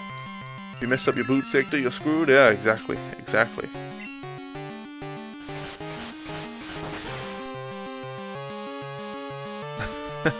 Oh, unless we're installing operating systems on computers here, then I guess you can do it yourself. Well, then you are the maintenance person, aren't you? Sadly, Bill Gates and Linus Torvalds capitalized on the OS racket far before you were able to write an OS. Yeah. Good gravy, my throat just stopped working there for a second. Stopped allowing words to be produced. Alright, Houndoom, feel the wrath of Savior. Hey Dean Hutter, welcome. How are ya? You're currently an amateur musician, Decky? I don't know why you put that in quotation marks. You haven't touched any programming since high school, but you did used to enjoy making your own sprites for Pokemon games. You were pretty good. Well, it's, you know, I consider myself to be just a game developer most of the time. So that's like up here as far as the level of programming. Levels, I mean like the simplest would be at the very top, when everything is done for you already and you just make whatever it is to begin with, or you modify something else. But there's certainly room at every stage or level or whatever. Like, just using a level editor in a game, to using more heavy modding tools like Skyrim, to ROM hacks, making your own games with pre-made engines, making your own game engine, to, you know, even more low-level stuff. There must be C++ frameworks for stuff like libpng for loading PNGs. There are, yes. Absolutely. But if I am going to use C++ and then use libpng to load PNGs, and then use SFML to display everything on screen, and then use some other thing to handle the physics, then I might as well just be using GameMaker to begin with. Because that's basically what using GameMaker is like. It's just a bunch of default stuff for 2D game programming, pretty much. It's got a physics engine, it's got, you know, sprites and animations and all sorts of things. Text system and level editor and all that stuff. You know, I could get a tile map editor to make levels, and I could get, you know, all these third-party things, libraries and external tools and utilities. But then I might, yeah, GameMaker is all of those bundled up already, so. With a very similar to C++ programming language called GML built in as well, so. Couldn't be completely from scratch if you don't want to be. Yeah, that's true, that's true. Such buffer, much wow? Oh, I'm sorry about that, Moria. There's not much I can do about it, really. I'm already streaming at 2000 kbps, so. If I streamed it a little lower, things would start to look pretty bad. Already the game looks super blurry because of how I'm capturing it. We don't need Midori in this fight. We do need Savior, so we'll heal him and everyone else is fine. Okay. Programming these days is pretty much gluing pre-existing code together in the way you want. Well, if you're programming something that basically already exists, then that's true. But if you're programming something unique, I don't know, you just use what's already there and then build on that. don't reinvent the wheel, but some people like to reinvent the wheel. I used to enjoy reinventing the wheel, and my wheels always ended up only having 3 sides, so they weren't exactly efficient, but... You need to go. Your brother and his girlfriend came to your house because of your birthday. Alright, see you later, Decky. Thanks for hanging out, and happy birthday once again. Alright, Lance. Alright, Lance. You still see Starscream versus Hitmonlee. Enemy Hitmonlee use high jump kick. Yeah. Alright, let's switch to Electra. Writing in OS equals ultimate wheel reinvention. I don't know. I think you can go lower level than that. I think, what about creating the components for the PC in the first place? Like, obviously that goes beyond programming, that's hardware. But what about creating your own processor and PCB to be the motherboard and, you know, things like that? What about developing your own electronics, right down to the wires? That's low level. I've done a little bit of that. I had 2 Sega Master System 2s back in the day, a few years ago. So I modified one of them to output better video quality. The Sega Master System 2 only had RF output, which is radio frequency, which is horrible. Absolutely horrible. Snow all over the screen if you can't get a good setup for it. So I modified it. I had to solder on a couple of wires here and there and add, I think, a resistor onto each wire. Each of the positive signal wires, anyway. And I was able to output composite video over RCA cables to drastically improve the video signal. But it still wasn't, you know, clear or anything. It's RCA composite video, so pretty blurry still. But not terrible. Your birthday present to Decky was like Psycho Dad's present to Jesse. Broken stuff. I don't know about that. So much programming to it reminds you have a game you want to release? Really, Dean Hutter? Well, please let me know about it. Like, you can talk about it here, or you can tweet stuff at me, screenshots, whatever. I'm always interested if people I know are developing games, because I'm a game developer myself. And I've released 1 game ever. It's a free game called It All Revolves Around You, which is below the stream if you want to check it out. But yeah, if any of you guys are working on games, or just even if you're just fiddling around, tweet me screenshots or information about it. Whatever your silly game ideas are, I want to know. I like hearing about that stuff. Let's bring out Kiss of Death again. You saw a YouTube video of a guy that made his own processor out of actual wires and stuff. It was the size of a table. Oh dear. Oh dear. Reinventing the wheel is a pretty good thing. You then learn how the wheel works in the first place. That's true. That's true. I prefer to learn just by studying the wheel rather than reinventing it myself, but I do certainly agree that's a good way to learn. You sort of want to try and make your own 3DS capture card instead of paying some dude $500 to make one for months? Yeah, it'd be cheaper when Loopy, if Loopy ever finishes his 3DS XL capture card. It'll only be like $250 to $300, but that's still a lot of money.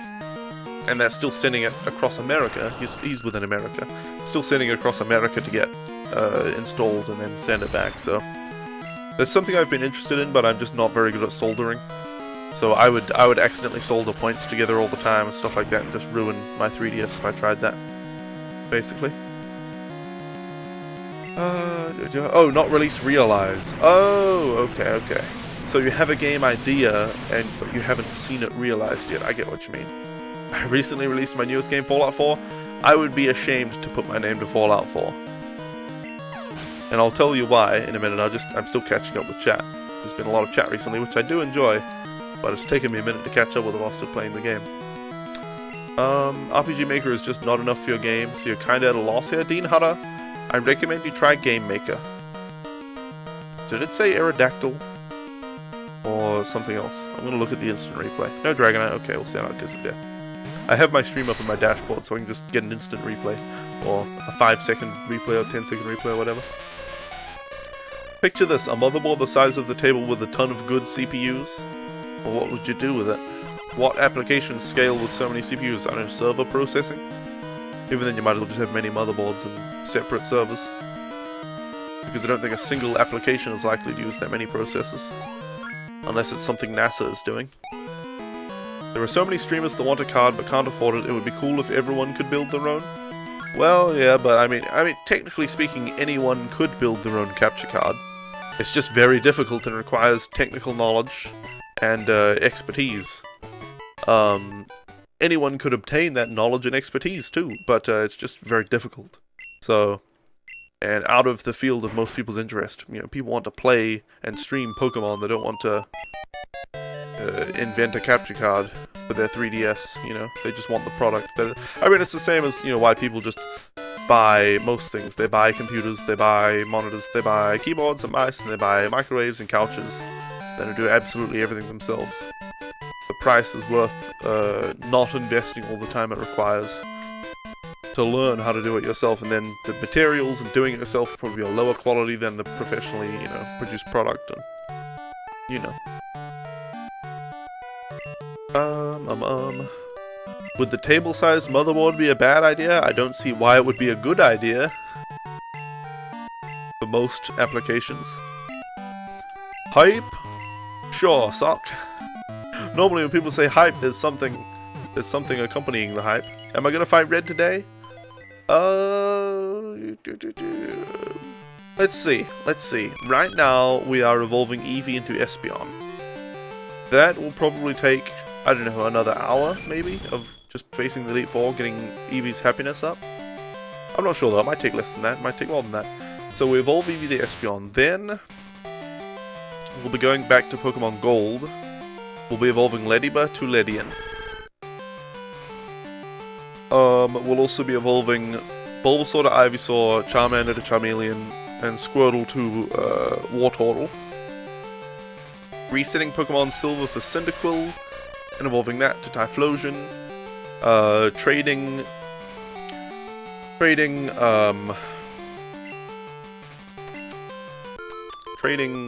Scyther to evolve it to Scizor, Onix to evolve it to Steelix, Poliwhirl to evolve it to Politoad, Slowpoke to Slowking, Seadra to Kingdra, and Porygon to Porygon 2. Then we've got to get Celebi with the glitch.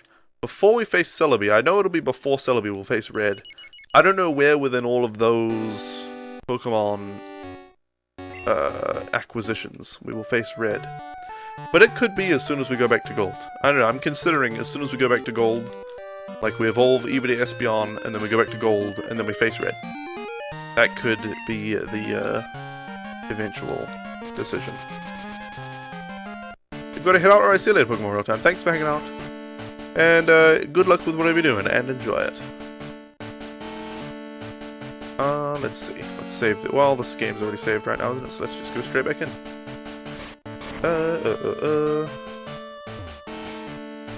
Oh, well, we can just fight this right away. We don't need to reorganize any Pokemon.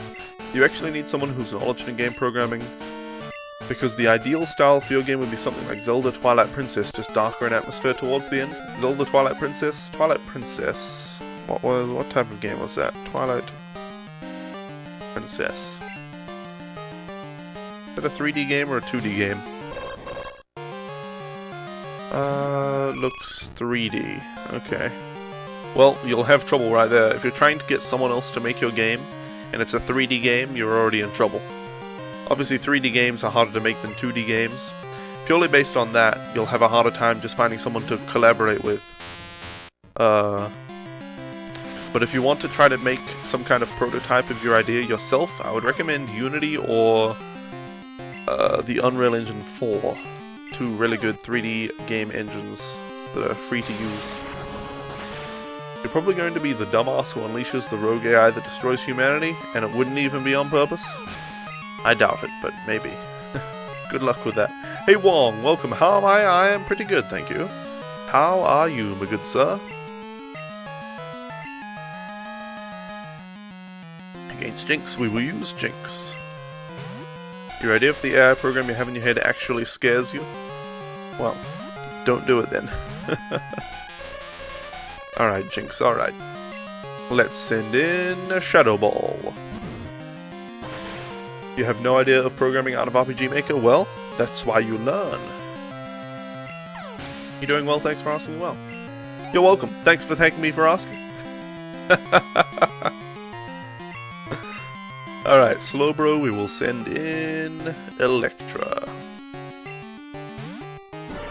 How do you get good at anything, Dean Hutter? You practice, and you Google, and yeah. You do. You do. So I recommend doing. I mean, there'd be so many security precautions you'd have to take, it wouldn't be easy to keep it under control. Well. Well, well, well. Well, well, well, well, well. Alright. Executor. Let's switch to Starscream for this. You do have the deepest respect for me because I actually got a game finished. You do have amassed a library of building blocks like physics engine parts, graphic engine parts, tech demos, AI demos, but you never got around to stick them together to a finished game because you're an engineer, you build the tech stuff and leave the design stuff to other guys. I was the same for a very long time. I've been developing games as a hobby since I was like 10 or 11. Funnily enough, back then I started with GameMaker and then I moved on to C++ when I was 14. And now I'm back to GameMaker because it's actually the right tool for me.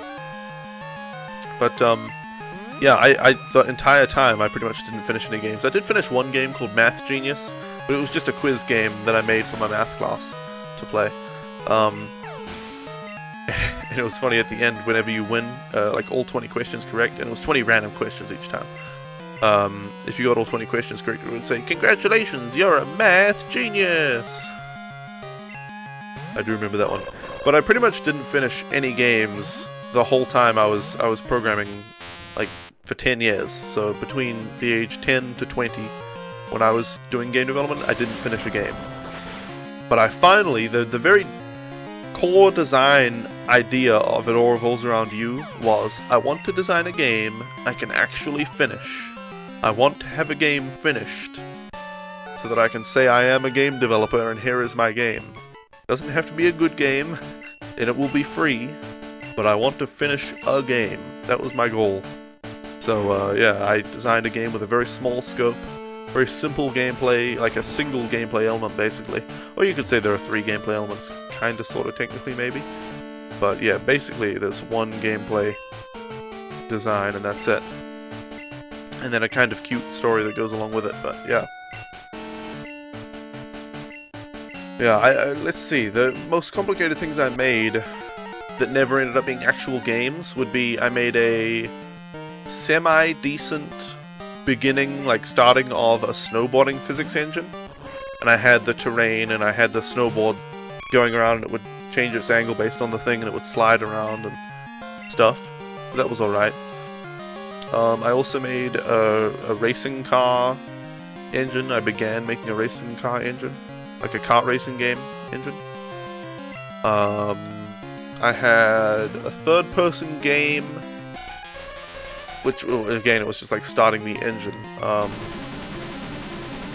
You could just walk around and jump on stuff. Oh, I did have one game that was coming along called Shift, where it was a 2D and 3D platformer. It was like a Crash Bandicoot-style 3D platformer, like in a lane. Like you could see all the way down forward, and it was limited horizontally.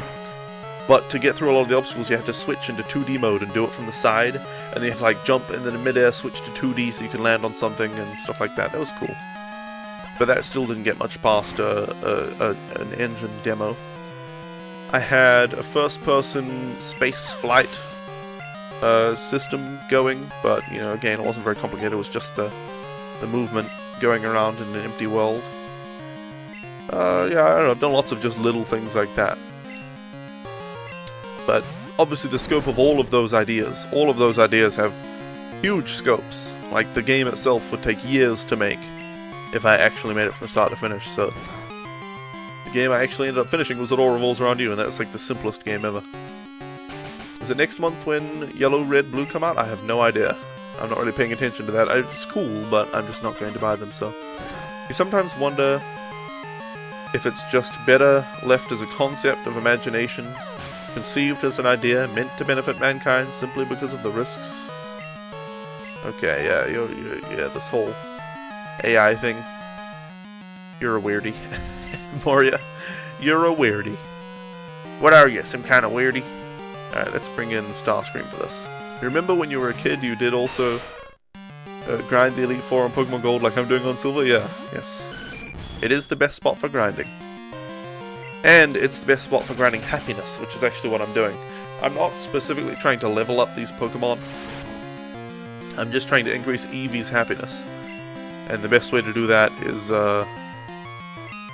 by defeating the Elite Four. Hey, Crafty Cakes Gamer, welcome. How are ya? How am I? I'm pretty good, yes indeed. I seem well? Well, I am well. Well, well, well. I am well. Alright, let's hit it with Swift Attack. Yes, I'm doing quite well indeed. The game development is coming along, you know, as it does. The stream is going well, having fun. There's been a lot of chat today, so... You know, funnily enough, I say, when people ask me, like, what would be my, I don't know, ideal stream success or whatever, or like number of viewers and stuff like that, I usually say something like 200 viewers with Twitch partnership, but I don't really care about the monetary aspect of it. Just having the transcoding options would be good. 200-ish viewers, because that's usually the amount of viewers where you have like a pretty consistent chat going by. And that's what I like about streaming, is just talking to people away in the chat. And playing the game, that's fun too. But you know, I just like talking to people, so talk away to people in my chat, play the game, discuss programming and all sorts of stuff. But here I am at you know, not 200 viewers, with plenty of chat going on, so who knows. That is pretty good advice. Take on something you can finish. Maybe you're just interested in doing awesome tech stuff, and solving technical problems, yeah.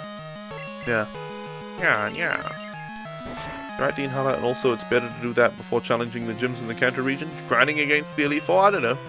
I suppose if you beat the Elite Four once, you can beat them again, but it seems like the gyms were mostly, especially the first few, were mostly easier than the Elite Four, and you only have to face one gym leader, rather than basically 4 gym leaders. Or is it 5? Is Lance the 5th or the 4th? Let's see. Will the Ice Guy, Koga the Poison Dude, Bruno the Fighting Dude, Karen the Ghosty Dark One, and Lance the Dragon Tamer. So 5 in a row. Yeah. Last night it was at work. It was hilarious. You were so exhausted at like 1 AM. You mixed up. Can I take your order and check your order on the screen and drive to the first window, please? So what did you say? Only people you'd want in chat are friends and regulars? Really, Druidbean? You don't want new people coming into your stream? I don't know, it's certainly nice to have the same regular people coming in day after day, but people get bored. I don't know, I had, back in the day when I first started streaming League of Legends on owned TV in like 2012, I had a guy named PyroFox124, and he was like my only consistent viewer. And we would chat away and stuff, but he was there for years, and now he's gone. So, I had Inspiron620, he's gone. Kobazco, he's gone. Pretty much all, well, I don't think there's anyone left from way back in the day who were like there almost every day for my stream, so. Yeah, you need new people coming in because eventually people just get sick of you. Or they move on with their lives, they don't like watching Twitch anymore, or they don't like the games you're playing, or their personalities change, they don't like you anymore, so. I don't know. Everyone leaves eventually. Except for Froggy, she's always going to be listening in. Obviously. We're bound to each other. Force her to listen to my stream. It was in the marriage contract. Oh, Electro also learned Thunderbolt. Sweet. Thunderbolt is better than Thunder Punch. Well, the question is, do we get rid of Thunder Punch or Screech? We never use Screech. And I don't know if Thunder Punch is special and Thunderbolt is... Thunderbolt is obviously special, but is Thunder Punch special or physical damage? Is there a differentiation in this game? Between, like, within types? I don't know. So Thunder Punch might still do more damage. We're going to get Thunder Punch. We're going to keep Thunder Punch while getting Thunderbolt, just in case. Thunderbolt does less damage because of some, you know, shenanigans like that. And let's keep Electro for this. Wong's gone too. No! And I said it with Thunderbolt. You accidentally said, "Can I take your window, please?" Oh dear. Oh dear. Well, it depends what you want to do. The main problem is that none of them are actually finished and just implementations of some interesting ideas. Yeah, yeah. The poor lady in the car burst out laughing. You did too, and then suddenly all your work colleagues with headsets on at the drive-thru area, including your manager, started shrieking with laughter. Yeah, marriage ring, soulbound. Exactly, you can't unequip it. No trading. No trading. Oh, Thunder Punch is physical, you guys reckon? you guys reckon? Oh, Druid Bean reckons the Thunder Punch is special in this generation. Yeah. I was thinking in this old game that, like, all Thunder moves were special. And that it wasn't like Thunder Punch is physical, Thunder Bolt is special, but I just wasn't sure. What are we using against this guy? Kiss of Death for the Hitmontop and the Hitmonchan. Savior for the Onyx. Starscream for the Machamp and the Hitmonlee. Starscream is the one that might take some decent damage, so we'll just heal him or her.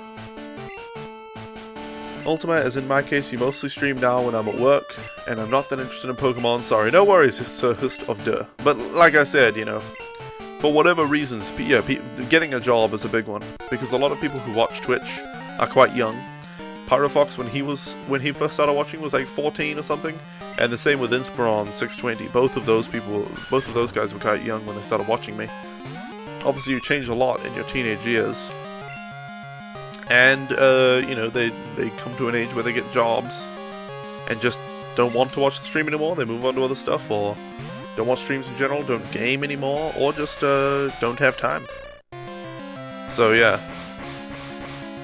It's nice to have the same people coming in every day, but on the same vein. Eventually most people will stop watching streams. Most people, you know, think 10 years ago what people you were hanging out with. Are you still hanging out with the same exact people? Have you at least stopped hanging out with some of them? You know, people that you hung out with every day. Are you still hanging out with every single one of them? Things change. Everything changes.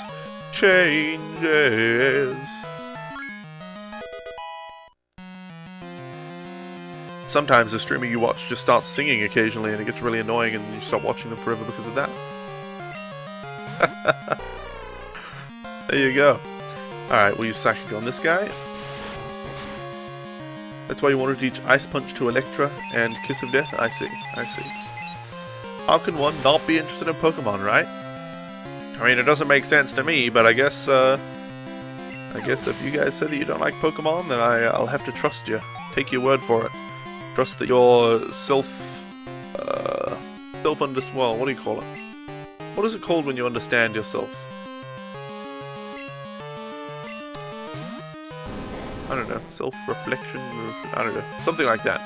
You understand yourselves anyway. Hey, Aurum, welcome. How are you doing?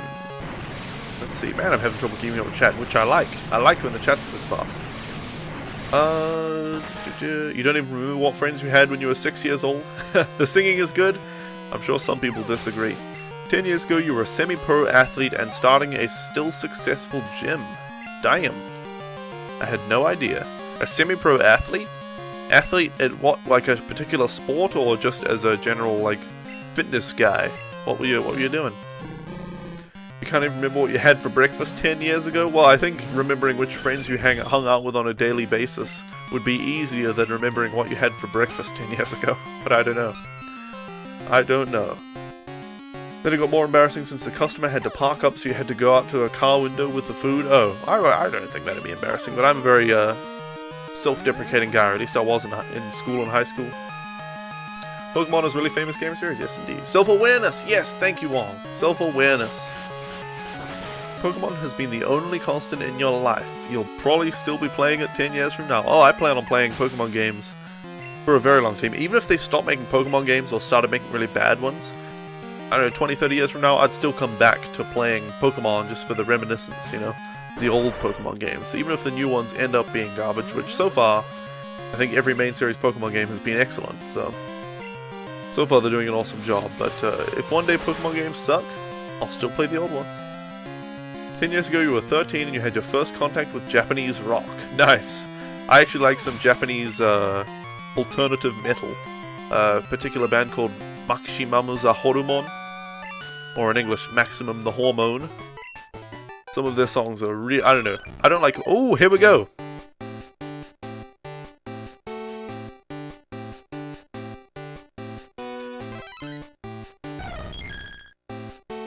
Congratulations, your Purple Fox has evolved into Espeon, and that is Pokemon number 239.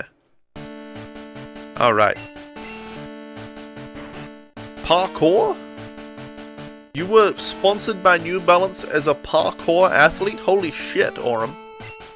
You know what, streaming your music thing is nice and all. To be honest, I'm not particularly interested in myself, but I know you're doing a good job and everything, and people who like that kind of stuff are interested in what you're doing. But give up the music thing. Obviously, I'm joking. Give up the music thing, take up parkour again, and stream first-person parkour. Get a GoPro, live stream that. That would be awesome. Now, let's put Purple Fox somewhere. Which Pokemon do we have in front? Midori. Yeah, that'll be good. Okay, Kiss of Death needs healing. Okay. Oops. Kiss of Death. There we go. Pokemon is and will forever be amazing. Well, yeah, you can't change the past. You can't make old things bad. 10 years ago, you were making an RPG on the PS2? Damn, nice. It's going to be 2045 and Ultimate will still be here with his GBN Pokemon cartridges, yeah. Well, maybe the cartridges won't work by then. They'll have to emulate. But that just means I'll be able to hack the graphics to be better and stuff like that. Let's see. You know what, if it were 2045 and I was still playing the same Pokemon games, but I had to ROM hack them and stuff, I would probably remake one of them, like with the original story and all that kind of stuff. At that point, it'd be easy enough. There'd be an engine for it and everything. Make better graphics for all the Pokemon and stuff like that. What do we... we're fine here. We're good. We're good to go. You still remember the story ahead? You could try polishing it up and make it for PC? Well, that sure would be cool, Moria. I'm going too fast. I'm not allowed to finish my decks before you finish yours. You tore your ACL in France back in 2008. There was a career-ending injury. Well, shit. Never mind, Aurum. Never mind. Don't do the parkour thingy. I'm really, well, that sucks. I don't like saying I'm sorry to hear something because it means like, I'm not sorry it actually happened. I'm just sorry that I heard about it. But I am sorry that happened. Anterior cruciate ligament. Looks like a pretty major knee ligament. That sucks. That really sucks. I had no idea you were, like, a top-level parkour dude. Are there videos from that time, Aurum? I would love to watch videos of you doing parkour. That'd be awesome. Don't put the GoPro on your head, that's silly. Put it on your hip. I don't know about that, but maybe. Maybe the head movement would be too jarring and the hip movement would be more smooth. I don't know. Yesterday you had one OK Rock and my first story as background music on your stream, which was funny because the singers of those bands are brothers, and if you wouldn't have told anyone, no one would have known there were two bands in the playlist. Oh, because they sound so similar? Nice. The hip wouldn't work because when rolling after a jump you might crush the camera. Yeah, it'd just be looking at your belly or something. That's true. Or your legs or something like that. When you roll yourself up into a ball. Alright, Vileplume, we will bring in Starscream. What's a GoPro? It's a portable camera. Yeah, it's specifically for recording things on the go. Professionally, I guess. Let's use Fly. This message has been sponsored by Freddy Fazbear's Pizza, where imagination and fun come to life. Yeah, imagination and fun, that's what Freddy Fazbear's Pizza is all about. All about, yeah. For sure, that's what everybody goes to Freddy. Oh, I just realized, my camera has autofocus on. I get, you know, I watch Cobalt Streak and other top stream. Well, what are the top streamers do I watch? Not really. I don't really watch other top streamers. But I watch Cobalt Streak. And damn, I get annoyed when I see his autofocus on. I'm like, you're a professional streamer. And you can't remember to turn off the goddamn autofocus, but there I am with autofocus on. Ay, ay, ay. I have become that which I despise. You can find a link for you for sure. Oh, yes, please. Please, oh, do you need link permission? Yes, I will. There we go. Permit. Aurum. Please post the linkerino. Put cam on upper arm or shoulder, maybe? I don't know. Wherever it works. You don't think there's any good place for a GoPro and a parkour athlete? Yeah, that might be true. Maybe you could have a first-person view of the camera on their forehead or something, and a third-person view of somebody following them along on a safer, less parkoury path. Okay, let's open this. I don't know if I'll watch it right now on stream, but can this stop happening? Okay, good. It doesn't autoplay or anything. Johnny Evil, was that your name? As a parkour athlete? That's pretty funny. Johnny Evil. Whoever this Johnny Evil guy is, the guy who uploaded it anyway. Or producer Johnny Evil, and maybe you a DJ Hangman because you are a DJ as well. Alright, I'll have to play this after the stream, but anybody who's interested in Aurum, I would think you'd be interested in watching that video, so that's pretty cool. Aurum is mod? No, he's not. He's a turbo user though. 10 years ago, you were 14 and obsessed with the XD Gale of Darkness. You still are to this day. Nice. I've never played that game before.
My mic was dead.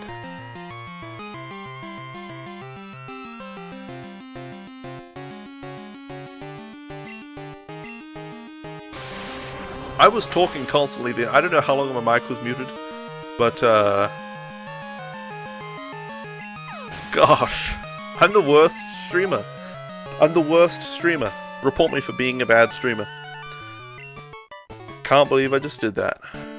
Yep, just talking away, streaming away with the mic muted. What a scrub.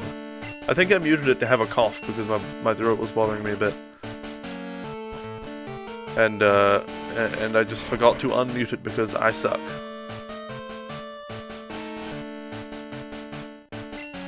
Okay, guys, it's been an hour, another hour, so it's time for a break. Computer transition. Hey! Computer transition. There we go. Damn computer not listening to my voice commands. Thank you guys for hanging out until now. I'll be gone for a few minutes in the meantime. Please enjoy my YouTube videos, and when I get back, we will be facing Lance right away, so look forward to that. And please enjoy. We're starting with Physics with Ultimate, so it's a smash hit. It's a classic. Thanks, guys. I'll see you all back here very soon. Computer start break.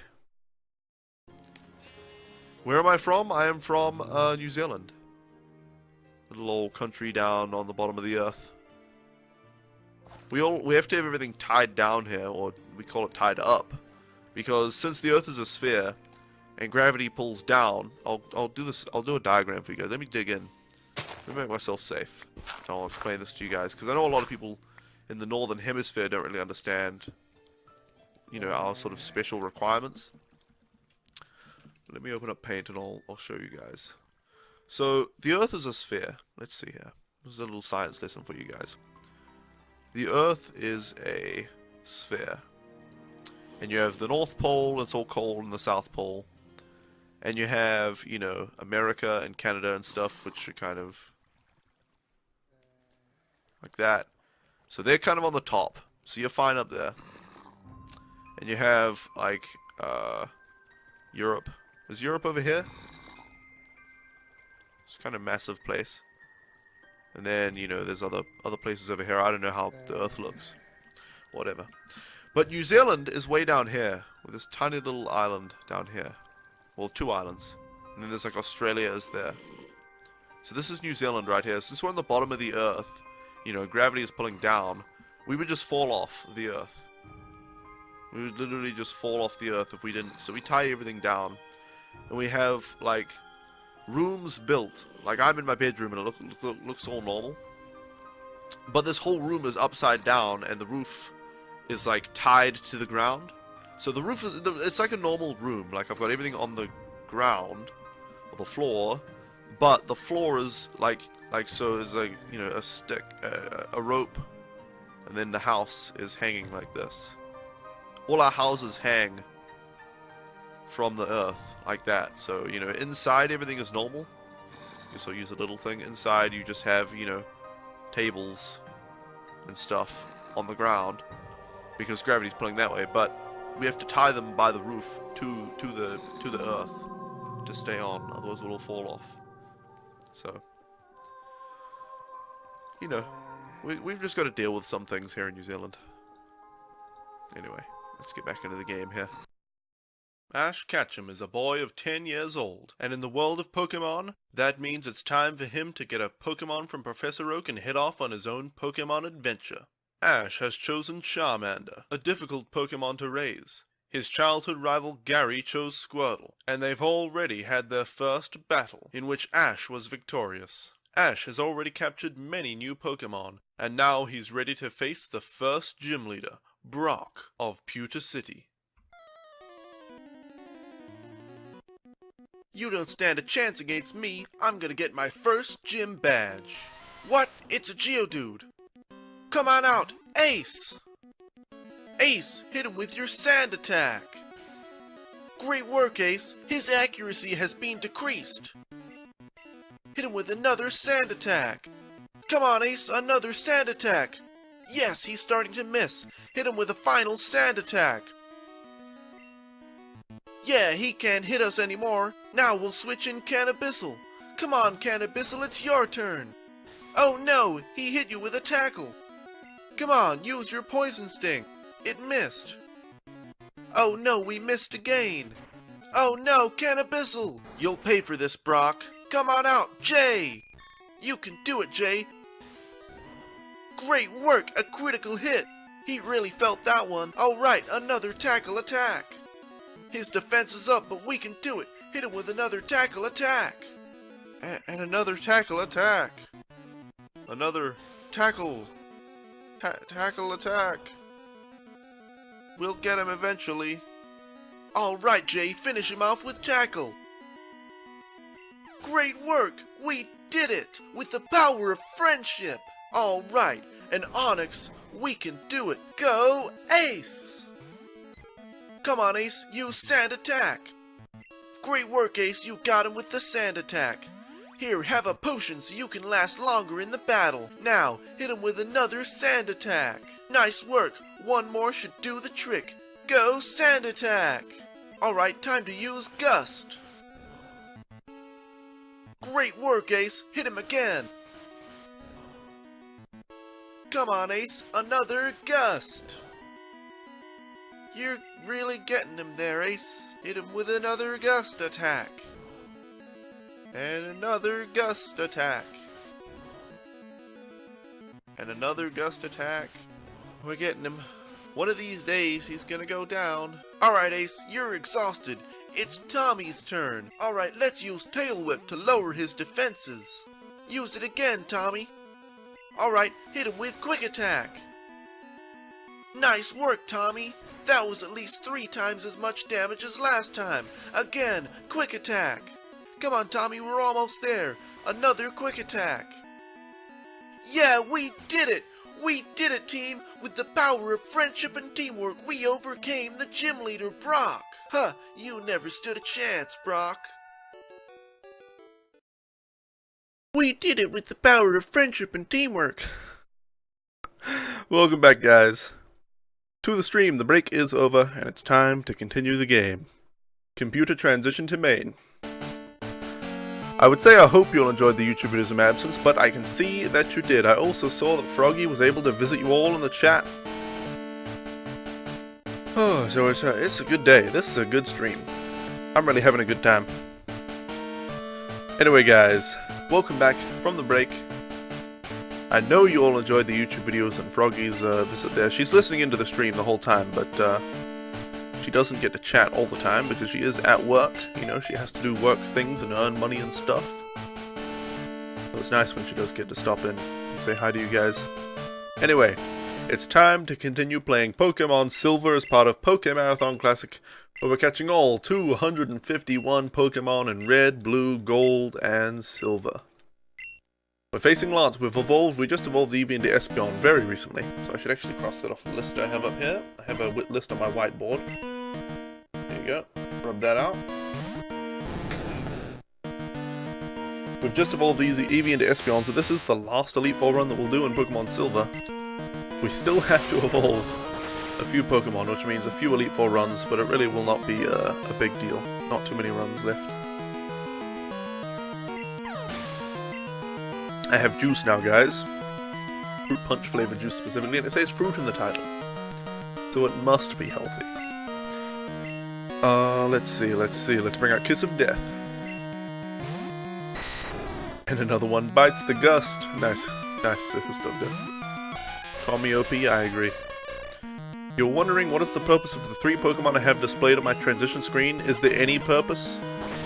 It's just a cool Pokemon themed transition screen. I was just thinking, I need a transition screen so I can transition between breaks and regular gameplay. So what do I put on it? And I came up with that idea, just a Pokemon slideshow thing, just showing 3 different Pokemon looping over, you know, different Pokemon. I just thought it would be kind of cool and Pokemon themed. I don't know, it could just be a static screen with not much on it, but yeah, I just put that on it. And it's also, on the ending screen, it has the same 3 Pokemon slideshow thing. So, yeah. It took me a little while to actually figure out how to do that, because it's programmed in HTML. Did I use JavaScript for that? I don't know, I used something. Man, my voice! I've been talking so much today on stream, even more than usual, that my voice is going all hoarse.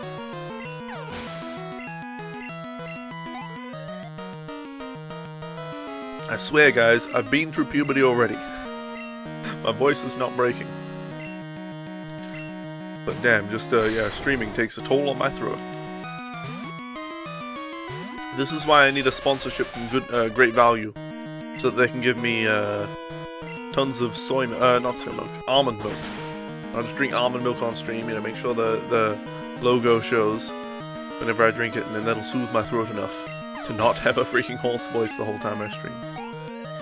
That's the plan, Almond milk sponsorship.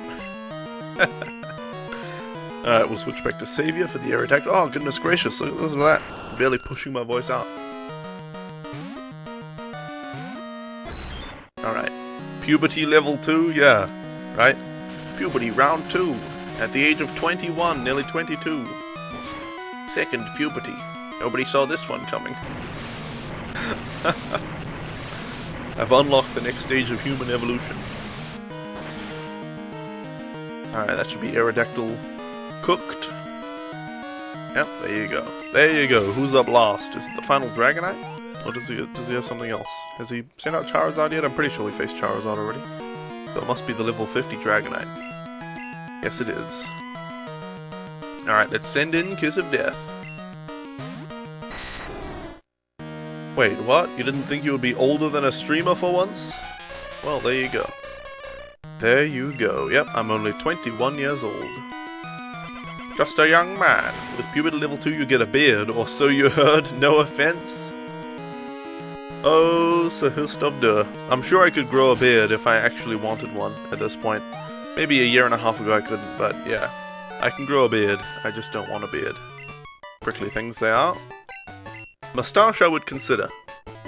Although my upper lip hair grows much more slowly. Much more slowly indeed. But moustache? I could see myself with a moustache. Yes, and I'm going, yes, yeah, oh. I'll twirl it all the time. I could see that. That Aerodactyl sprite is the most off thing for it you've seen in the games, really? The 23 in the beard is still problematic in a good way, or in a growth way, or a lack of way? Like you're saying, it's problematic because it grows all the time and you have to shave it every day, which is, you know, I have to shave every day. And it's kind of annoying, and I forgot today, so I've got mega prickles right now on my chin. Or are you saying that it doesn't grow and that's a problem? I don't know, I just hope I sway more towards my dad's side of the family because my dad does not grow a lot of facial hair. My dad only has to shave like every now and then, so I could go, you know, several days without shaving, but I would start to get pretty ugly beard, so, you know, start to stab people with it. So I prefer to shave every day just to keep it relatively smooth. But I hope it doesn't get any more than that. Like my stepdad, for instance, obviously I'm not going to inherit any genetics from him. But my stepdad has to shave like, well, if he wanted to stay clean shaven, he'll probably have to shave 3 or 4 times a day. It's outrageous. You know, he gets 5 o'clock shadow or like 10 in the morning. One thing you learned for living with long hair for 3 years, a beard clears confusion? What do you mean? Oh, people, yeah, recognize, get confused whether you're a man or a woman. Yeah, I get that sometimes. People just see the long hair, and they're like, hey, sir. They take a second. Or if it's from a distance. They really don't know. Yeah, so having a beard would certainly clear up the confusion, but I'm not too concerned about that. I get a good laugh out of it whenever somebody thinks I'm a woman. Which isn't too often, but you know. Often enough for it to be funny, not so often that it's insulting or anything like that. How you said mustache right now? Just got the Vegeta Mustache song stuck in your head? Oh, so you're welcome, Sock.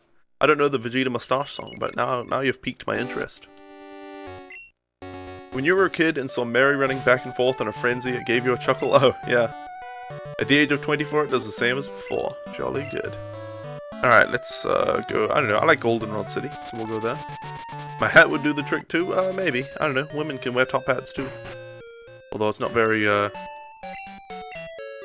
common. Not very common for anyone to wear a top hat.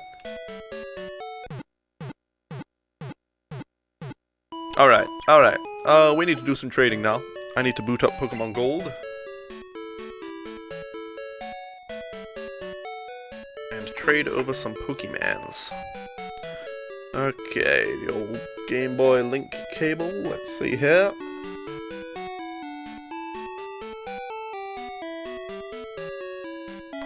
Putting it in upside down isn't going to help. There we go. Okay. Make sure the sound's off on this one.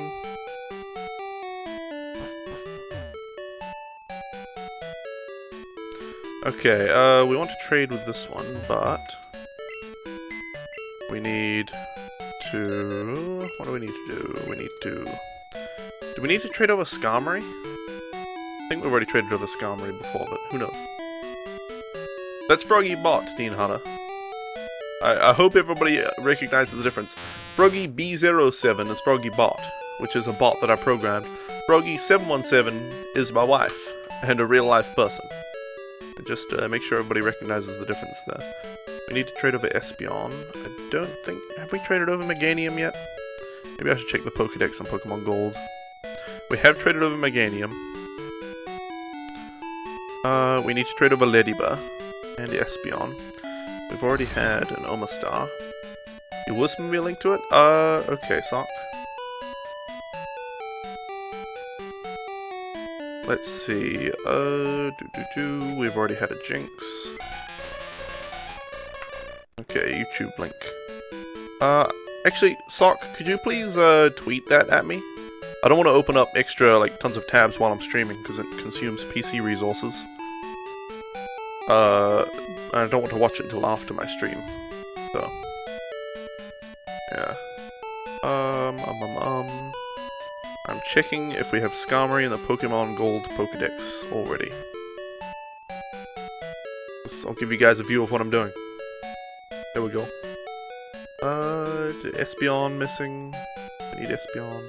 Skarmory! Okay, so we've already got Skarmory in there. So we don't need Skarmory. Okay, we just need Espeon. And Annabelle.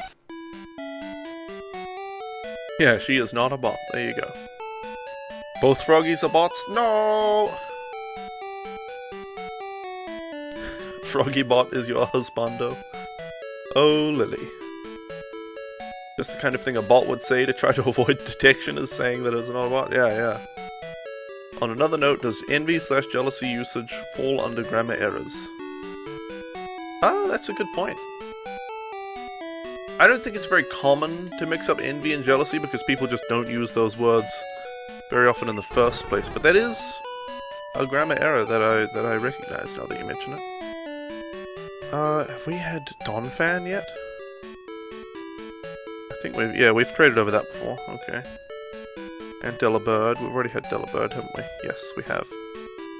Okay, so that's all we need to trade over. Sweet GBASB, thank you. Yeah, it's got those swag stickers right there, and then swag. Yep, I'm pretty cool. I must admit, I'm a cool guy. Okay, now let's trade. That's what a well-programmed bot would say. Yeah, exactly. Exactly. Thanks, Sock, for the link on the Twitters. You're gonna go to bed now, getting quite sleepy. Alright, see you later, Wong. Thanks for hanging out, and sleep well. You just always get really angry when people do it wrong? Yeah. Do it wrong. Lee? Yeah, wrongly, man. Getting angry at people for their grammar errors, and then you make one yourself.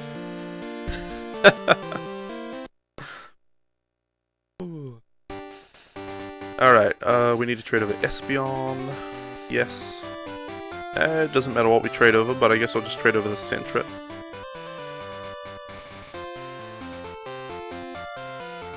Alright. Speaking of Scotty, when the heck is he gonna stream again? Damn it. I talked with him on Twitter, and it seems like he's basically not going to stream for the next, I don't know, still got like 50 days left or something. So a month and a half or so. Because he's just going to wait until he's done with the army, I think. But, I mean, he needs to just pick when to stream and how much to stream and what to stream and then stream. Or whether to stream at all in the first place, but I think he does want to stream. But damn. He changes his schedule, and he changes what games he's playing, and he changes when he streams, and how long he streams. And... oh, but after this thingy happens, I'll stream lots, guys. I talked to him about that already, so I'm not, trying to pick on him or anything. I'm just pointing it out to people. Let's see. So, we've had Espeon now, so we'll trade Espeon back for Ladybird. There we go. Bear with me. Equals, please be patient. Yeah. Sure. Yeah, well, yeah. Wait. Bear with me equals let's get naked. Bear with me equals please be patient. Yeah, you know what? I never write that down. So I actually do need to Google that one. That is a good one, though. I think people just say it verbally, so it's... support. Endure. Bear with me. With B-E-A-R. Endure. Yeah. Endure this for a moment, please. Yeah. You know, that's an error I wasn't even realizing people were making. Yeah.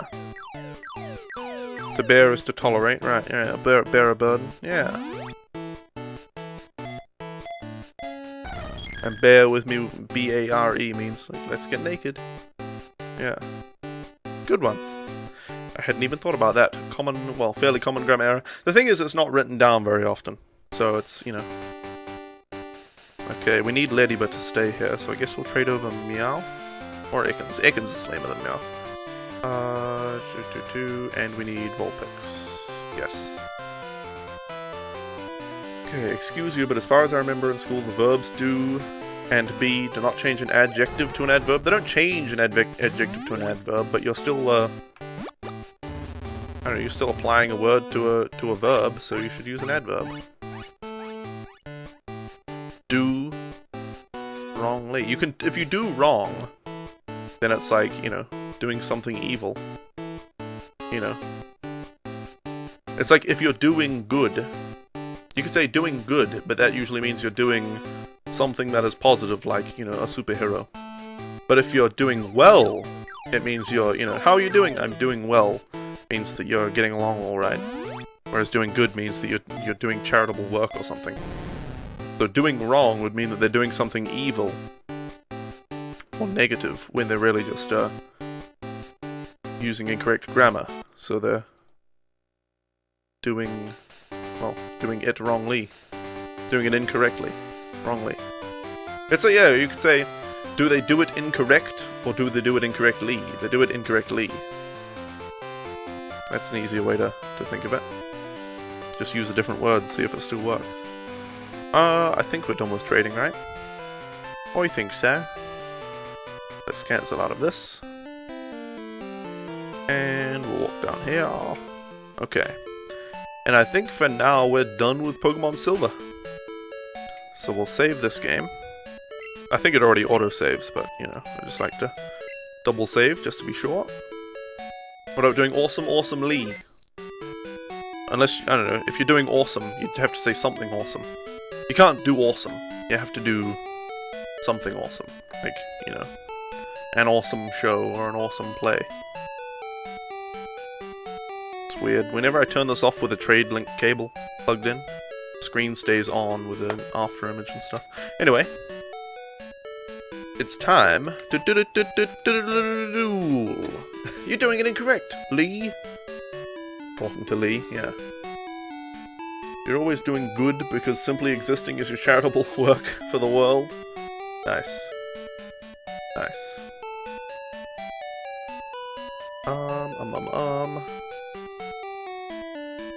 Anyway, I'ma do this right good real quick. Oh god, Orem. At least, you know, you say that knowing that it's incorrect. You say it as a joke, but I watched. Okay, guys, here's some news for you, and it's coupled with something relative to bad grammar. As I switch over my Pokemon cartridges here, OP Nerd did a test stream on Twitch last night. We good to turn this off, right? OP Nerd did a test stream on Twitch last night. He was streaming Lego Star Wars, funnily enough, and which is good. So he's potentially coming back to streaming. On Twitch. For the next 5.5 months, actually, he's planning on streaming on Twitch. After that, he'll be unbanned from YouTube Gaming live streaming, so he may switch back to YouTube Gaming, who knows. But for now, for the next 5.5 months, he is planning on streaming on Twitch. Good news. Bad news is, I watched his VOD back, and I haven't finished watching the VOD back, but I'm going to finish watching that later. He said real quick. So, unfollow, unsub, unfriend, unfollow on Twitter, unsub on YouTube, on Instagram, on everything. He said real quick. And I was much disappointed. I was disappointed, guys. I was disappointed. Oh, I guess I should change my title now. Because we're actually switching back to Pokemon Gold. Amazing. It is. Okay. Okay. Real quick has become a phrase. Even unfollow on Snapchat? Yeah. I'm gonna remove his phone number from my contacts as well on my phone.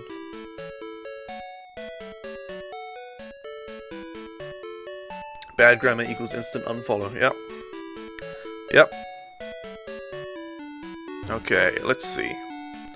How are we doing in our Pokemon party? We can get rid of Meowth, Annabelle. No, we need Annabelle in our party, I guess. But do we? Okay, let's figure out what we're doing. What box are we in right now? Box 5? What Pokemon do we have to get rid of? We need to evolve Charmander, we need to hatch these eggs. We don't need Meowth or Vulpix, so we need to put those in just some box. Box 1 will do. Box 1 will do. Okay. Now, let's deposit Meowth and Vulpix. Is there an exception for non-native English speakers? It's a one-time exception. Alright, so let's see what we need to do. At some point, we'll reset Pokemon Silver to get Cyndaquil. Okay, so that's fine. We'll reset Silver for Cyndaquil. We need to evolve Ladybur. So we've got that written up there already. Evolve Ladybur. We need to trade evolve Steelix. Trade evolve Politoed. Trade evolve Slowking. Trade evolve Scizor.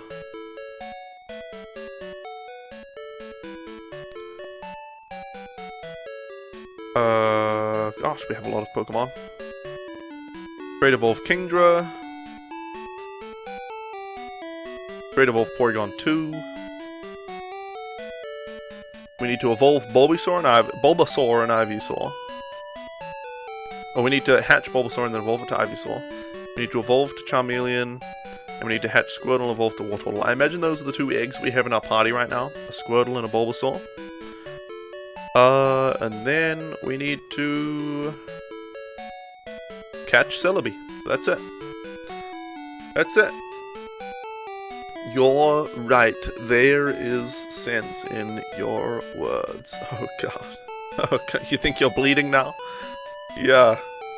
Me Ingound is very best. Oh dear, oh dear. So I think what we'll do first, guys, what we'll do first is we'll hatch these eggs and we'll evolve Charmander and Ladybug. So let's withdraw a Pokemon that can fly. And, I don't know, just another strong Pokemon. That'll be good. And then, you know, we can probably evolve these Pokemon facing really weak Pokemon. We only need to evolve... Actually, we'll just withdraw 1 flying Pokemon. How does that sound? We could get Silracket. Or we could get... Where is he? Ernie. Let's get Ernie. Okay. Ernie could fly us somewhere to train. Where are we even? We're in Goldenrod. Alright, let's fly. First we'll evolve Charmander. What is Charmander holding anyway? Maybe an XP share? Yeah. We can take the XP share, that's unnecessary. Give me that. Snatch it out of his hands. We'll get Ernie to fly us to Violet City is a good place. Maybe you should just type in German, that way nobody will notice your mistakes. No Germanarino, Plizzarino. Let's see, let's go this way. To train Charmander, we will head off this way. Of course I could go to the Elite Four and train up Charmander. That way, that would be much faster. But, then I wouldn't be hatching my eggs at the same time. So we'll do it this way. Let's hit it with... Oh, it has Cut. Let's hit it with Cut. Cut is obviously stronger than Scratch, even though it's not a good move overall.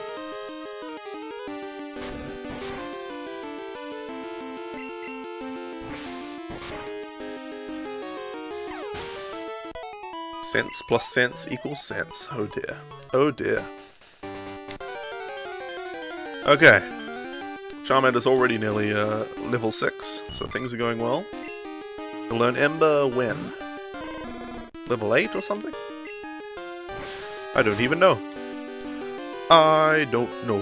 No, I don't even know that I have terrible singing. Especially when my voice is all hoarse at the moment. I'm streaming. Okay. Level 6. No Ember. That's okay. What level does Charmander evolve? 16, I think? About 16. Yeah, about 16, yeah. Alright, use Cut on this Pidgey. I wonder how close our eggs are to hatching anyway. I wonder how close they are. Sense plus cent equals sentences. Oh yeah, that's right.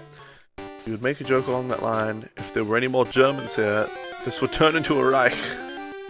But then again, you hate Nazi jokes on Germans. You just made a joke yourself, man. You just made the joke by saying that you're not going to make the joke. What does Reich even mean?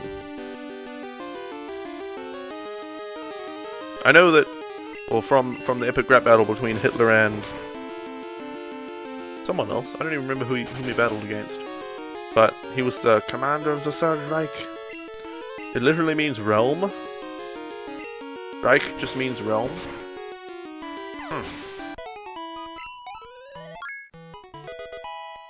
Let's see how this person reckons you pronounce it. Reich.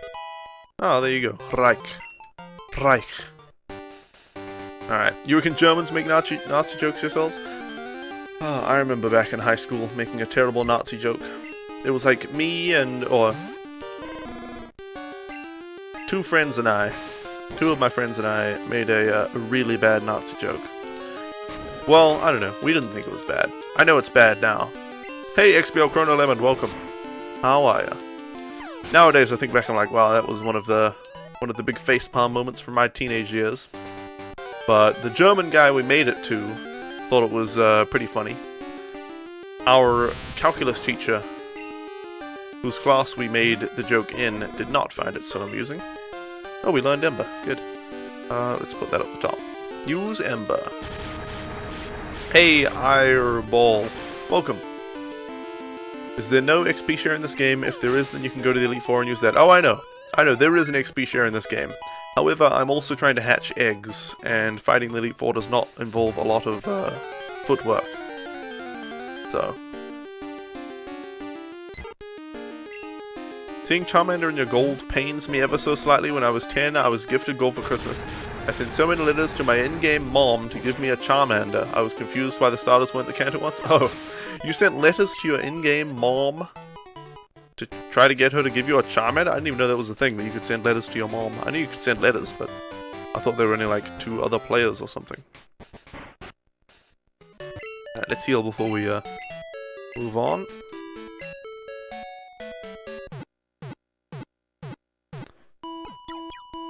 Your teenage years were one long facepalm moment. My big facepalm moment started when I was 12. Right at the end of the school year. I don't know, should I tell this story? It's pretty facepalm. It's pretty cringy. It's pretty cringy. It's not a story I tell too often. I think I told it. Did I tell this story on Storytime with Ultima Nerd? I had an old YouTube series called Storytime with Ultima Nerd. And I told some stories. I don't know if that was one of them.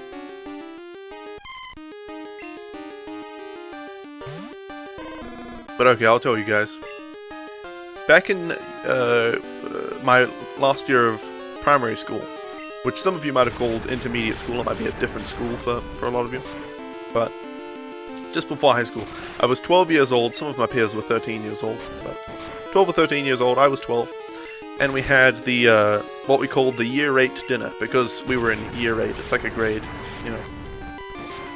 We were in year 8, so we had the year 8 dinner, which is like all the year 8 students came to the school in the evening and had dinner and all that, and we had like, you know, some students. It's very dramatic for a bunch of 12-year-olds, but some students would go up and say thanks to their teachers and stuff like that, and I don't know, it's all kind of silly thinking back on that. Very weird for little kids to have that kind of event. And the school principal would say goodbye to everyone, and because we were going to high school after that. So, that year, in year 8, throughout the year, we had a group of people called Team Extreme come to our school. And they were a Christian group, but they didn't promote Christianity through what they taught us. They didn't like promote Christianity in schools or anything. They just taught stuff about animals, and they taught stuff about, I don't know, science and stuff like that. Just cool stuff, you know, things that kids would be interested in. They had a whole program going, Team Extreme. And they came to the year 8 dinner, and they were like the special guests for that dinner. This Christian group. So everybody was going up and thanking people, and a lot of them were, you know, thanking Jesus as well. There weren't even that many Christian people there, but a lot of them went up to thank Jesus for their school years, which is very weird to me. But anyway, the night before this year 8 dinner, Dad and I were watching some, like, the Emmys or something like that, I don't know. Some like acting award show or something like that, or music awards show, and almost every single artist that went up and received an award thanked the Lord. And I said, isn't it weird that so many people thank the Lord for their awards, Dad? And he said, yeah, wouldn't it be funny if some of them thanked the devil? And I was like, oh, yeah, that'd be funny. So the next day at the year 8 dinner, you can see where this is going. We had a Christian group at the year 8 dinner. And there were specifically special guests at the year 8 dinner. There were plenty of Christians at my school. It wasn't a Christian school, it was a public school. So I went up, class clown as I was, and I thanked my teachers, and I did like a decent little speech or whatever. And in the end, I said, in front of everyone was quiet, just listening to me talking. And I was like, and you know, at the end of all of these speeches, a lot of people like to thank the Lord. Well, tonight, I'd like to thank the devil. And I said it in like that kind of voice, and everyone was silent. They were just like, and then my friend, whom will remain unnamed, purposefully to make it more dramatic, dropped his fork on his plate to make that like clashing sound. And I was just like, I did not expect such a terrible reaction. The next day I got called into the vice principal's office, and she was like, look, I'm not religious, so I really didn't find what you did offensive or anything, but we had Team Extreme there as special guests. They're a Christian group. A lot of people there were religious, and what you said was really offensive to them. So you just need to be more, conscious of the people around you and stuff. I was just like, okay. Yeah, that's probably my biggest cringe moment of my life. And I laugh about it now, but it's like, holy crap. Oh, it was a huge facepalm back then. A huge facepalm. Oh, good times. Good times. Did the light turn red and fog appear on the ground? No. No. Not quite, but yeah, that was the beginning. That was the beginning of the cringe. The cringe lasted about 5 years for me or something like that. I don't know, well, 3 or 4 years, I guess. Wasn't too cringy my teenage years. They weren't, but that was the beginning. Oh, thanks to God for making me an atheist. Yeah, right. Right. Thanks God for making me an atheist. That's a good one too. At least that would be kind of witty.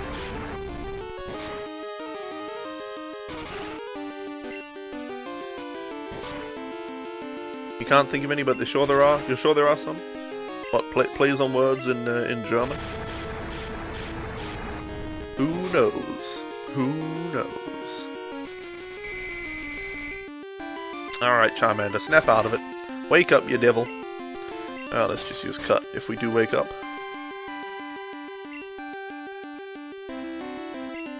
That's when it all started, the beginning of the cringe, yep. Yep. It was the beginning of the cringe. Oh dear. It only took me a few years to stop really caring what people thought in that respect, or at least stop caring if people thought negatively of me. Obviously, most people don't truly think nothing of what other people think of them. They care whether people approve or disapprove of what they do, but oftentimes, ever since I was like, I don't know, 15 or 16, if people was like, oh, that's stupid, something that I did, I'd be like, okay.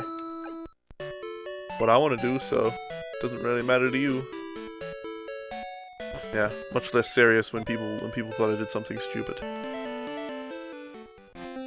But yep, back in the day. I missed some really nice gay puns up there. I did. Sorry, I was telling a story. I was monologuing, so I didn't really read chat. I did appreciate Orm's comment. Oh, wait, not Orm's. Colonel Lemon's comment. Not Christianity. They taught cool stuff. Exactly. Exactly. Okay. That's true, Sir Hustov there. There is a fine line between good Nazi jokes and really bad taste, and I usually choose not to toe that line in the first place. I'm not seeing gay puns. Oh, I see that one. Your favorite pun to make as an artist, I'm too gay to draw straight lines. That is pretty good.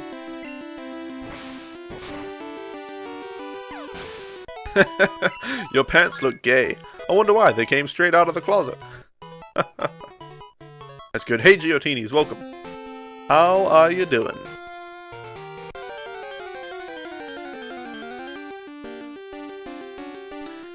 Alright, we're just training up Charmander here. Obviously it would be faster in the Elite Four, but then, Charmander would level up faster, but then we'd be stuck in the Elite Four until we finished it, so it's like, it's questionable. Cringe, a play on Grinch? Really? What? Was that? Oh, was it just a bad joke? I'm confused. Alright, we need to go somewhere higher level now because Charmander is not getting a lot of XP from these. Enough, but we might as well go to Route 37. Route 37. Alright. Although there are less Pokemon here that Charmander is super effective against, so it's a bit questionable, but it's not so bad. This Pidgey's level 15, so that'll be a good amount of XP if we beat it, but we might not. 8 damage there.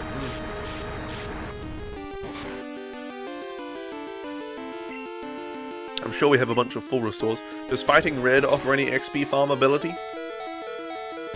I'm not sure you can fight red multiple times. Can you? I don't actually know. But if you could, then you could farm XP, but I think I would need all 6 of my Pokemon to fight him right now. I don't think I can have 1 slot for a weak Pokemon. Okay, well he tried Quick Attack, but that didn't work. It did do a decent amount of damage though. Okay, come on now. Finish this Pidgey off, Charmander. It might take 1 more hit, but this might be it. Oh, come on now. 1 more hit. Hey, Twinkie Woohoo! I have been pretty good. How are you? And welcome. Tiredness is getting the best of you, but you're doing fine? Well, that's good.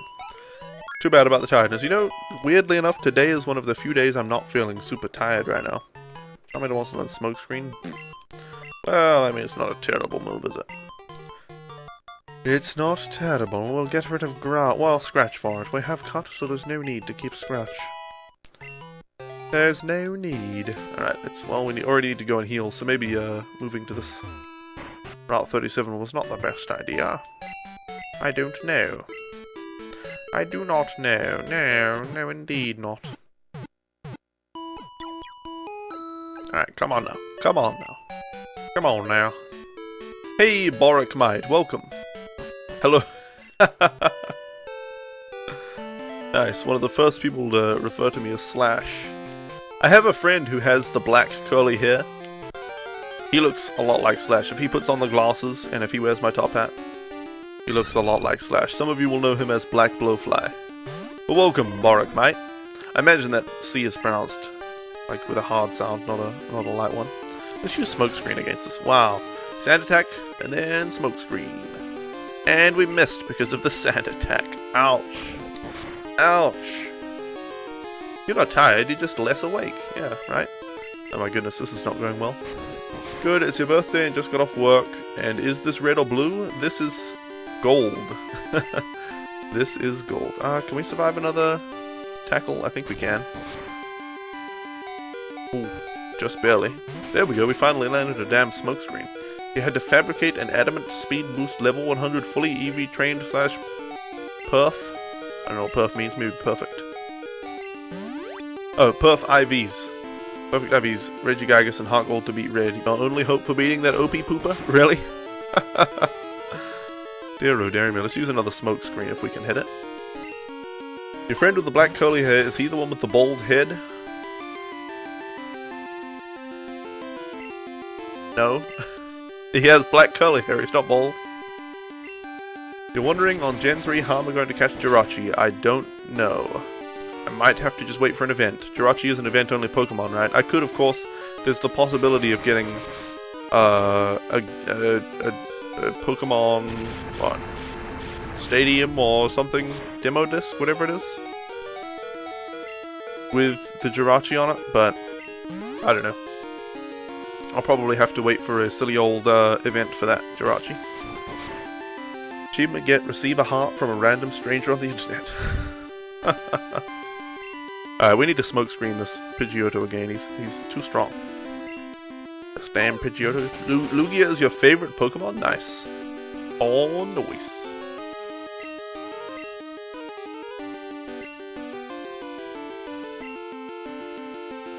Alright, oh, come on. Oh, come on. This Pidgeotto is hitting us more than we're hitting him. Can we survive another hit? I hope so. Hopefully we get the burn on him. Tackle. Oh, we just survived it. You'll see a guy by the name Angelo. You ask him, Angelo, is your name Dominic? He'll say, yeah. What is that from? It sounds like a humorous movie.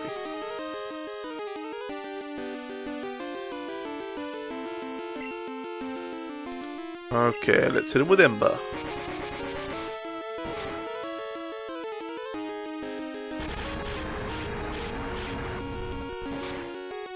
You think Raikou would be your favorite? Nice. Raikou is pretty cool. Goodness gracious, listen to my voice. Or don't, because it's so croaky.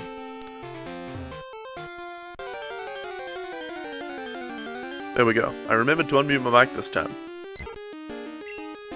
You actually have the Colosseum. That's what it is. Colosseum bonus disc with Jirachi on it. Nice. It's from a YouTube video advertising an illegal fireworks store? Really? Please tweet Areno at me. Because that sounds humorous. Yes, that sounds rather humorous, yes. I need a moustache to twirl. Alright, come on now. Let's finish this guy off with Cut Attack. There we go. Good, good, good. Okay, Charmander's level 14 now. Getting there he is. Bonus disc? Oh, I spelled bonus wrong, I see. I was like, what? Huh? You spelled bonus wrong, I should say. Thanks, but sadly you only have one to give. One love. One life.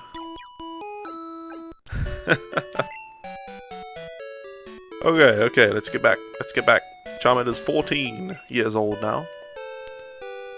Frog themed confirmed? Oh, absolutely. You know, the main character of my game that I'm making is a frog. I'm going to make it so that you can recolor the frog whatever color you like in the spectrum, and choose male or female and all that. I might even make alternate body parts so that you can make it customize your character, just for fun. Maybe make them unlockable if you do extra things, unlockable extra body parts for your character. You wonder why it is hard to get the Game Boy games of Pokemon these days? You mean the physical cartridges? Because they're running out. You know, there were a certain number of them produced, and there are no longer any being produced. Over time, they break. So it's a constantly decreasing amount of them exist in the world. Over time, some of them get lost, which is the same thing. Over time, people decide to sell them, which is fine, they sell them, but oftentimes now, with them being so old, they get sold to collectors who are very unlikely to resell them. So it's a decreasing number of copies of them available on the market as well. It's a GameCube game, Pokemon channel for Jirachi event.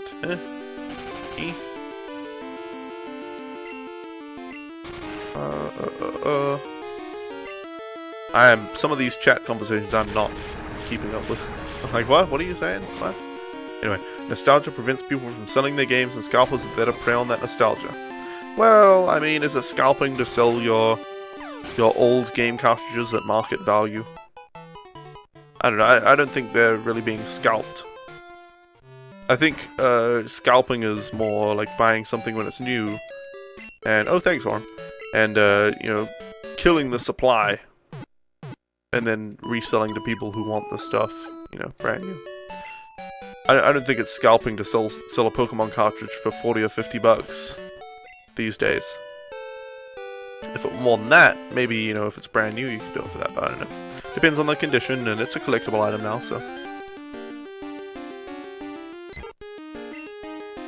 If someone were to buy all of the second-hand copies of Pokemon that they could find, and then resell them at a higher price, that would be scalping. That would be scalping. But I think if the price gets too high, people just emulate them, or they'll buy them on the 3DS now. 3DS eShop. So, it is not such a big deal. Alright, come on now, Charmander. Finish this Pidgey off. Use your Ember attack. Alright, there we go. Charmander's almost there. Almost there. He's getting powerful enough to hold his own against these Pokemon long enough, so that we don't have to keep returning to the Pokemon Center. Alright, a Stantler. Stantler might confuse Charmander, but I'm sure he can overcome. Let's use Smokescreen first. Something you don't like about some collectors is that they buy every amiibo and never use them for like Smash Brothers or Wii U or 3DS. Well, I don't know. If somebody buys an amiibo, it's theirs to use or not. If they want to just collect it and have it on the shelf, who are you to say that that's a bad use of it? Just because they're not using the software portion of the amiibo. To me, the main quality of an amiibo is to have it as a collectible item to display on a shelf. We have the Yoshi Yarn amiibo we got with Yoshi's Woolly World, and we have a Toad amiibo. And we have used them in Yoshi's Woolly World, but that's it. Like, we just like having them on the shelf. I think we would buy them regardless. We don't buy tons of amiibo, obviously. We can't afford them. But we would buy the Toad amiibo and the Yoshi amiibo just to put on the shelf. Anyway, so. Well, that's what we like to do with them. Indeed, Sir Host of Duh. I do prefer for people to not talk about the number of viewers in the chat. I don't know, it's kind of just distasteful, but it's nothing. There's nothing really wrong with it. I just prefer. I've just seen so many chats. People are like, oh, I've got this many viewers. Come on, guys, we can get to this many viewers. It's like, I don't know, putting too much focus on that. If people care about the viewer counter, they can just see it. Maybe I'm too harsh about it. Like if somebody mentions it once, I'm like, don't talk about the viewer number, guys. I don't know. Maybe I. Oh wow, that was a lot of XP. You somehow got the urge to draw a person with a top hat. You wonder how this could be. I don't know. I don't know. Probably just a phase. What's just a... I have no idea what you and Sir Host of Duh and Dean Hutter are talking about. How come I'm using the Kanto Pokemon? Because I need to evolve them. Yeah, I need to evolve Charmander to Charmeleon. Just to fill in the Pokedex. It won't count as another Pokemon on the Pokemon counter up there. Because we've already caught Charmeleon in Red before. But we do need to add it to the Pokemon Gold Pokedex. Maybe you should let it go. The projects are starting to pile up. Oh, let go the urge to draw a person with a top hat? I don't know. Whatever you like. Whatever you like. The right hind leg of the deer looked really weird. Really? Well, I'll have to take a look next time we face a Stantler. Next time we face a Stantler. You know what? Doing that voice reminded me of Jim Carrey playing that, I don't know, fisherman guy in a series of unfortunate events. Lemony Snicket's a series of unfortunate events. And suddenly, I want to watch Lemony Snicket's a series of unfortunate events. It's a weird movie, but I think it's a good movie. Okay, we need to heal Charmander as well. Let's use a full restore. We need to buy more of those too. Weird, yeah. We still misspelled it. Oh dear, oh dear. You know, do you know how I remember the spelling of weird? Because I know people get confused between W-I-E-R and W-E-I-R-D. I always just pronounce it weird. Weird. Weird. I don't know. Just helps me remember. It does. Weird. It's just like Jim Carrey in, I don't remember which movie it's in. Is it in Liar Liar? I don't know. When he says B-E-A-beautiful. That's a good way to remember how to spell beautiful. Just to say B-E-A-beautiful. Grammar errors. Number NaN+1. Wired and weird. Oh yeah, it's a common grammar error. Very common. Okay, come on Charmander, finish this Pidgeotto off. You felt like Evan Almighty was funnier? Funnier than Liar Liar, or funnier than Lemony Snicket's A Series of Unfortunate Events? Evan Almighty certainly was funny. Evan Almighty? Bruce Almighty. Wasn't Jim Carrey Bruce Almighty, and Evan Almighty was, that other guy that I like? Both are hilarious? Yes, I agree. Or maybe you're saying that Evan Almighty was funnier than Bruce. Oh, you're saying that Evan Almighty was funnier than Bruce Almighty because Sock mentioned Bruce Almighty. That's from Bruce Almighty, the B-E-A beautiful? Okay. And Charmander is evolving.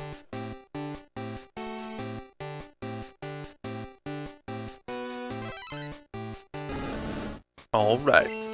Charmander evolved into Charmeleon. Alright, well we can go and put Charmeleon in the PC now. B-E-A beautiful. It's very important. Roggybot just posted a very important healthy living tip in the chat. Remember to wear your seatbelt. When sitting at the computer watching somebody live stream, it's very important. Remember to wear your seatbelt, guys. Oh, it's very important, it is. Oh, it's very important. Okay, let's deposit. Oh wait, which box are we in? In box 5, we should put Charmeleon in some random box, not box 5. Box 5 is the Pokemon I'm still doing stuff with box. Quickly! Press B! Press Charmeleon's B LE button to stop him from evolving. Yeah. Yeah, that won't be weird at all. Oops, and we need to switch the box back. Well, maybe we should switch to box 3, because we will deposit Ivysaur and Lydian and War turtle. Alright, alright. How are our eggs doing? How are our eggs doing? It moves around inside sometimes, it must be close to hatching. And wonder what's inside. It needs more time though. Okay, so our eggs still have a little way to go. But guys, it has been another hour, which means it's time for the final break. Computer transition. So thank you all so much for watching until now. I'll be gone for just a few minutes. And in the meantime, please enjoy my YouTube videos. And warning, this next one starts with a scream. But it shouldn't be too loud because I have the YouTube videos volume at half volume, so. But if you're worried, if you've got earbuds in, you might want to turn them down a little bit. Anyway, see you all back here very soon. Computer start break. Sneak.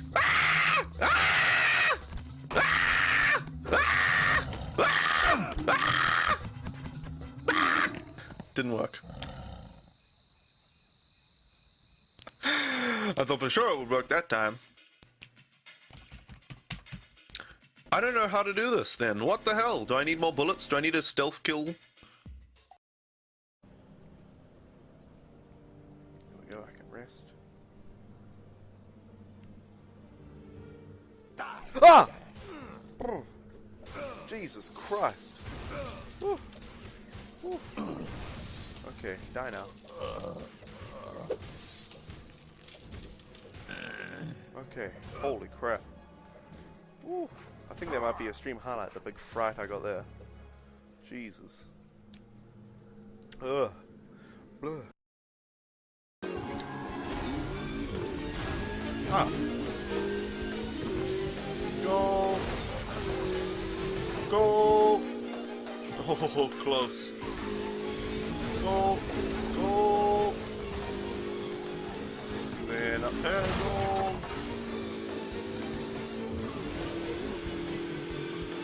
I normally go on the left side of this, so I wonder if it's different on the right at all. Kind of is. Kind of is. Ooh, a nice jump there. Ooh, the same kind of jump there.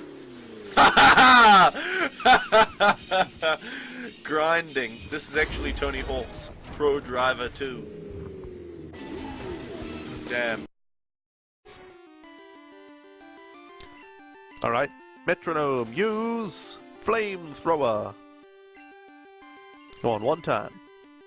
Just give me a flame. Transform.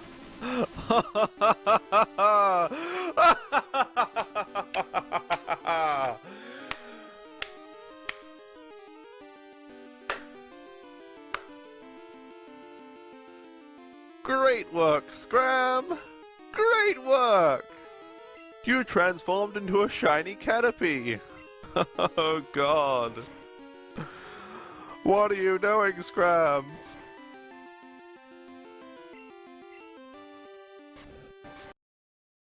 Hitman is the story of Victoria, who's caught in the middle of her parents' rocky divorce. After her father murders her mother, he kidnaps her, and throughout the game, Child Protective Services are trying to save her. Child Protective Services also call in a band of mercenaries consisting of Billy the Kid, Wreck-It Ralph, Weak-Willed Willie, Aquaman, and Ed, Edd n Eddy. Together, they are initially successful at rescuing Victoria, but Hitman is persistent, and soon the group begins to fall apart. I got wood, man. Why do I have wood? Hitman continues his ruthless pursuit of his daughter, killing cops and other innocents. Soon he begins to take pleasure in the kills, even dressing up as his victims, and he changes from a worried father to a heartless killer. CPS managed to temporarily recover Victoria, but she has been tragically wounded by Hitman. Hitman continues his descent into madness, even going so far as killing innocent nuns. With Hitman's murder of Weak-Willed Willie, the group is stretched to its limits. Are you fucking kidding me? God damn it! In the nick of time, Sicko Rico steps in and captures Hitman, but he soon escapes and continues pursuing Victoria with renewed fervor. Hitman is now even more ruthless than ever, even burning down a church. Hitman decides it's time to employ some help of his own, but Victoria learns to fight back and escapes from Hitman's clutches. Hitman, however, doesn't give up, and in the end he's able to finish off CPS, and Victoria is stuck as his hostage. Well, until the next game anyway. Alright, I am back. And welcome back everybody to the stream. computer transition to main. I hope you all enjoyed the YouTube videos in my absence, but it's time to continue playing Pokemon Silver as part of Pokemarathon Classic, where we're catching all 251 Pokemon in Red, Blue, Gold, and Silver, and we're so close! We're so close, I can almost taste it. Does anyone remember that SpongeBob episode?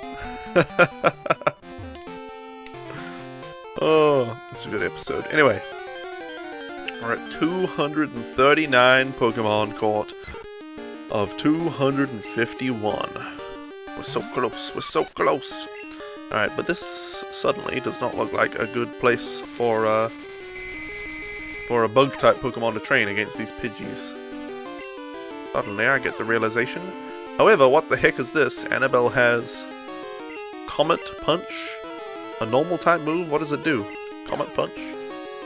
Patrick was a gem and is a gem. Comet Punch. I'm going to Google that. Oh, it does a 5-hit thingy, I guess. That's not so great. Comet Punch. Hits the target 2 to 5 times per use. Blah blah blah. It'll hit 3 times on average, giving an average power of 54. So I guess it is higher than Tackle. I guess we'll use it. The accuracy is 85% though. Oh dear, Gust does a lot of damage. Yeah, we're going to need to not fight with Annabelle here. Gonna have to go somewhere else for the training, I think. We'll switch to Ernie for this. You gonna switch to lurk mode for a bit? Alright, so Hist of Duh. Enjoy your lurk. Man, it's getting hot in here. It's getting hot in here, so stay fully clothed. Twitch TOS band nipples. I'm gonna keep my clothes on. I would still keep my clothes on if the Twitch TOS allowed the nipple, but you know. But you know. Okay, where are we going to go to train Ladybug? Ladybug is not a very strong Pokemon at the moment. So maybe we should go to Goldenrod City. That might be a good decision. That might be a good idea. Alright, well let's try that. Yeah, right, let's try it. Let's get Ernie to fly us to Goldenrod. To Goldenrod. Alright. We'll cycle on down to the south, to the south. Oh, there's a good spot right here. Oh, we didn't even remember this spot existed. Okay, it would be nice if we had some bug-type moves, or a bug-type move, on Ladybug, but that's okay. Let's hit him with Supersonic. What did I think of your healthy living tip? I thought it was a quality tip. Okay, Drowsy's hurting himself, so that's good. So that's good. I guess we should put Comet Punch in the first slot since it is technically more powerful than Tackle, though not by much. And only on average more powerful than Tackle. Alright, Drowsy hits himself again though. So that's going to benefit us. Okay. Wow, we are not doing a lot here. Well, Hypnosis. Brilliant. Brilliant. Excellent. Just knock yourself out, Drowsy. Yeah. Yeah, one more time, Drowsy. He'll probably snap out of his confusion at this point, I think. Damn it. Come on, Annabelle. You're a bug. Get up early in the morning already. How many turns will we be asleep for? Holy crap. Oh my goodness. Okay. Okay, this time though. And wake up. There you go. Yes, we did it.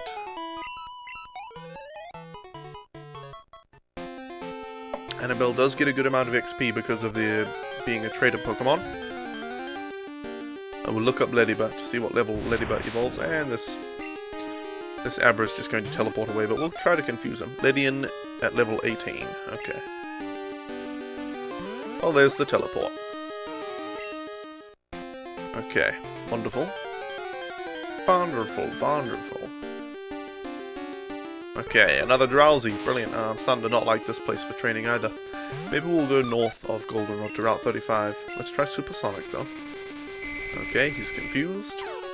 Good, yes. Let the hate flow through you. Kill him. Okay, Hypnosis missed. Now let's hit him with Comet Punch. Alright, good. 3 hits. 3 hits. So far we've had no more than 3 hits. The confusion wore out, so we'll confuse him again. Her again, rather. Okay. Okay. Good. Now Drowsy's hitting herself. It was helpful, but you don't have cats. So wasn't that helpful. Oh, come on.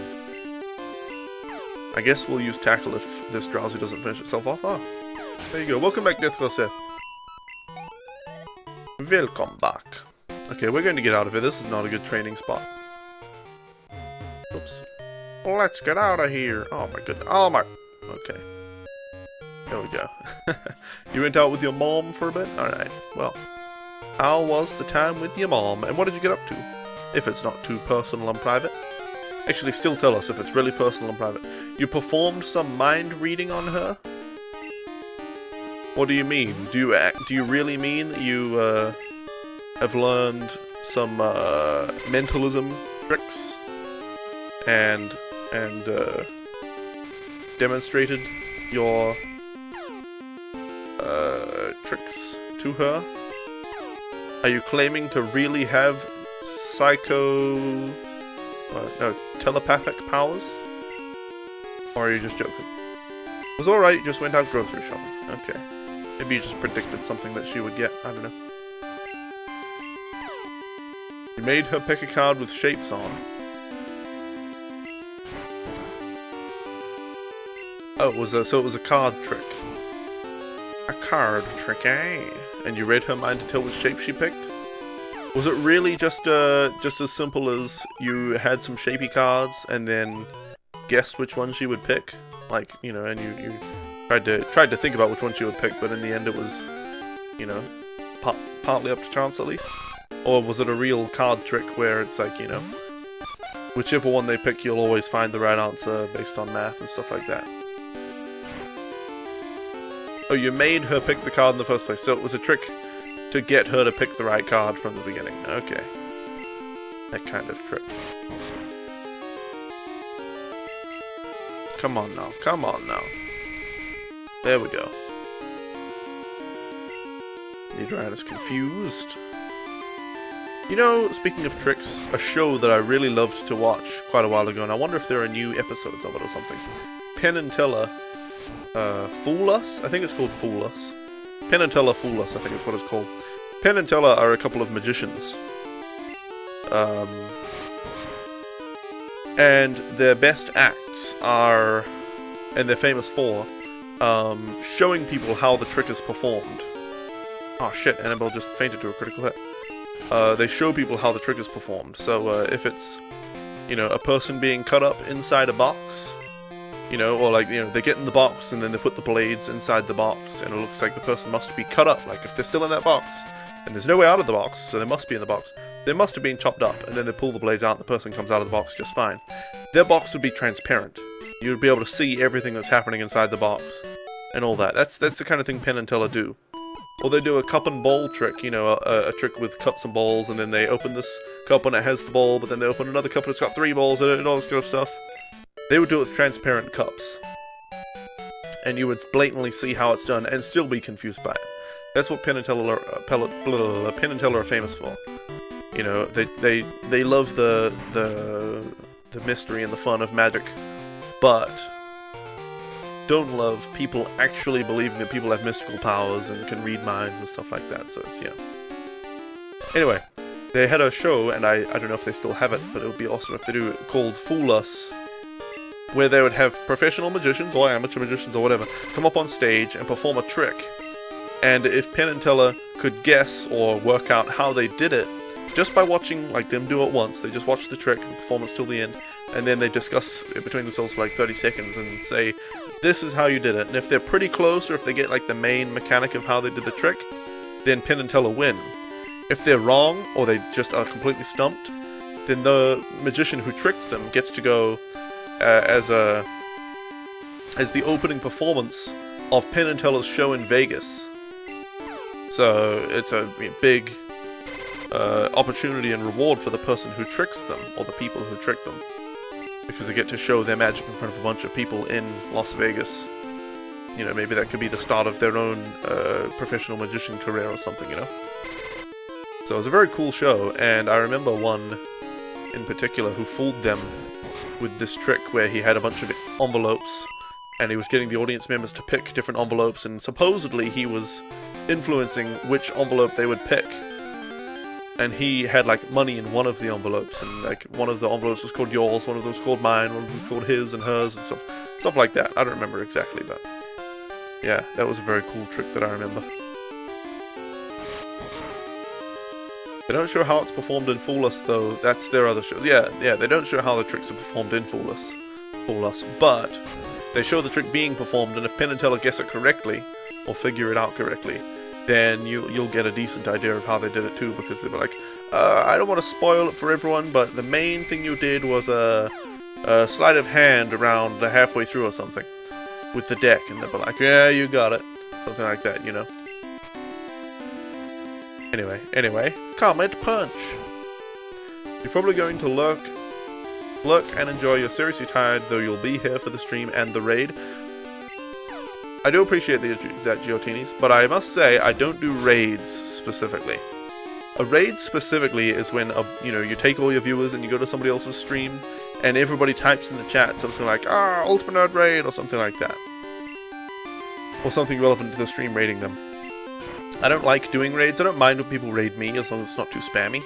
But if everybody just says it once and that's it, that's good.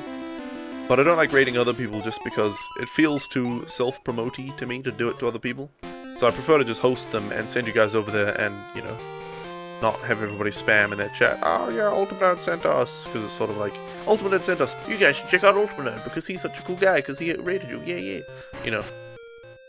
I prefer just to host, and if you guys want to go over there into the chat, then don't say I sent you. It's how I like it. The power of suggestion is a fearsome thing, yes indeed. So you influenced her to pick the right card. You're pretty sure it ended a while ago, now they just have the show in Vegas. Well, poop. I'm going to look it up while I'm streaming, because I'm just such a pro streamer that I just idly do other stuff while playing Pokemon and commentating. Oops, and bumping into walls. Penn and Teller fool us. Let's see. American British television show. First episode date June 18th, 2011.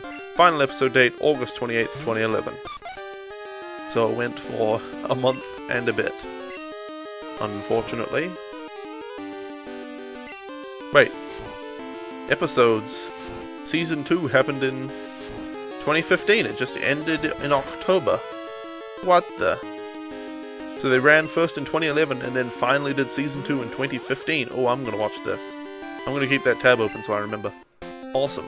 Sock 96 raid! Oh, Sock. Welcome. Well, you've already been here, obviously. You're just making the joke about the raids. You know what the best raid message would be? Everybody going into somebody's stream and directly posting the link to the streamer who's raiding. Or like, follow blah blah blah. It's like, that's the raid message. Follow blah blah blah. Follow Ultimate Nerd. Follow twitch.tv/Ultimate Nerd. Best raid message ever. Totally not self-promotion, guys. Oh, come on. Come on. You didn't even know they had a second season? Neither did I. It only recently happened, so I need to run from this Pidgey. You go from stream to stream advertising this cool guy, Ultimate Nerd. You all should check him out. He wears a top hat, so you know he's a class act. With a skip this ad button. Oh, Lily. Oh, Lily. Follow the Lord, yes. Follow the Helix Brick Road.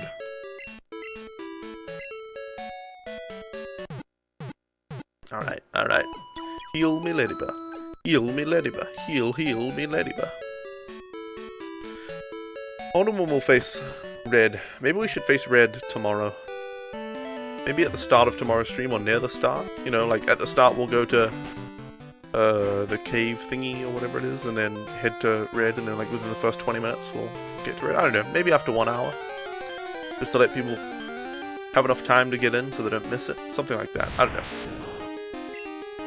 Getting close to 251. Yep, 12 Pokemon away we are. What did I say when I first tweeted out the stream? 237 and counting, so we've gotten 2 Pokemon in this stream. There aren't many to go.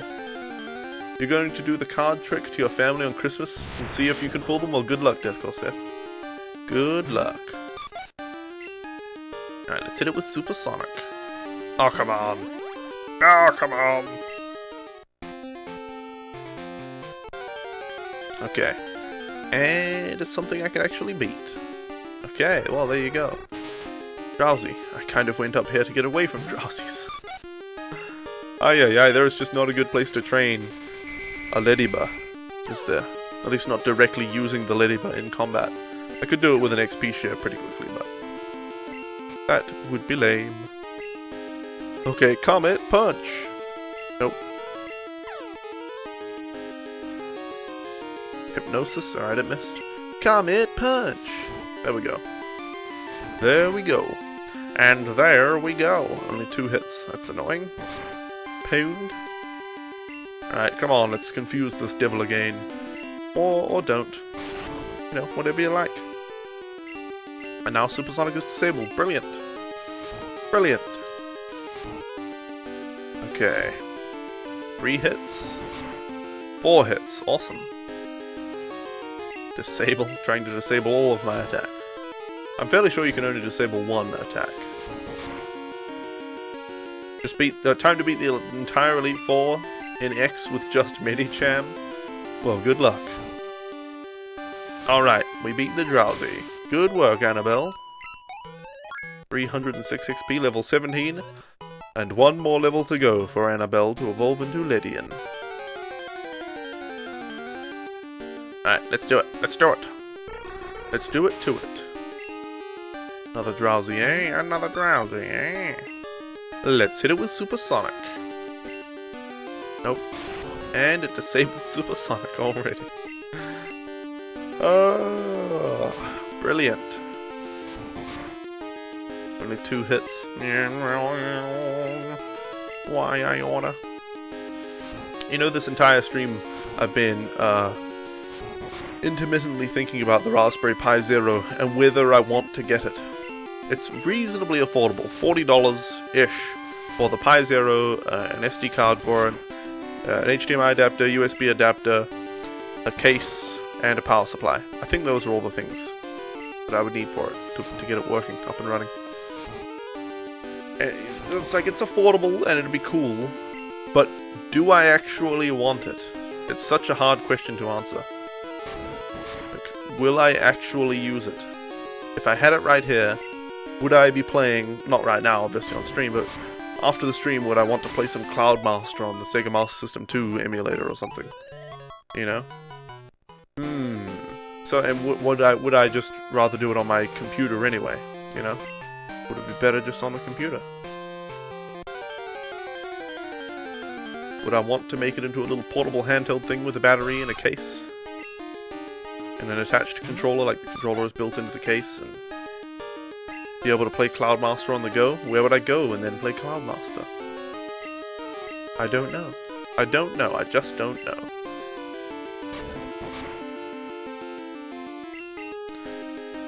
Come on now, use Supersonic on the devil. Send your high-pitched, high-frequency noises at this Nidoran. Please, Annabelle. Come on now, Annabelle.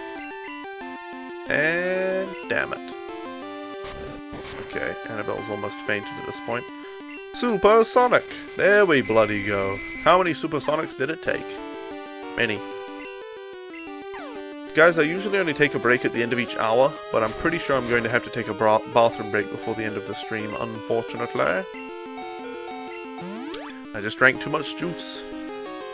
Almost this entire cup was full of juice, and now there's only a little bit left in the bottom.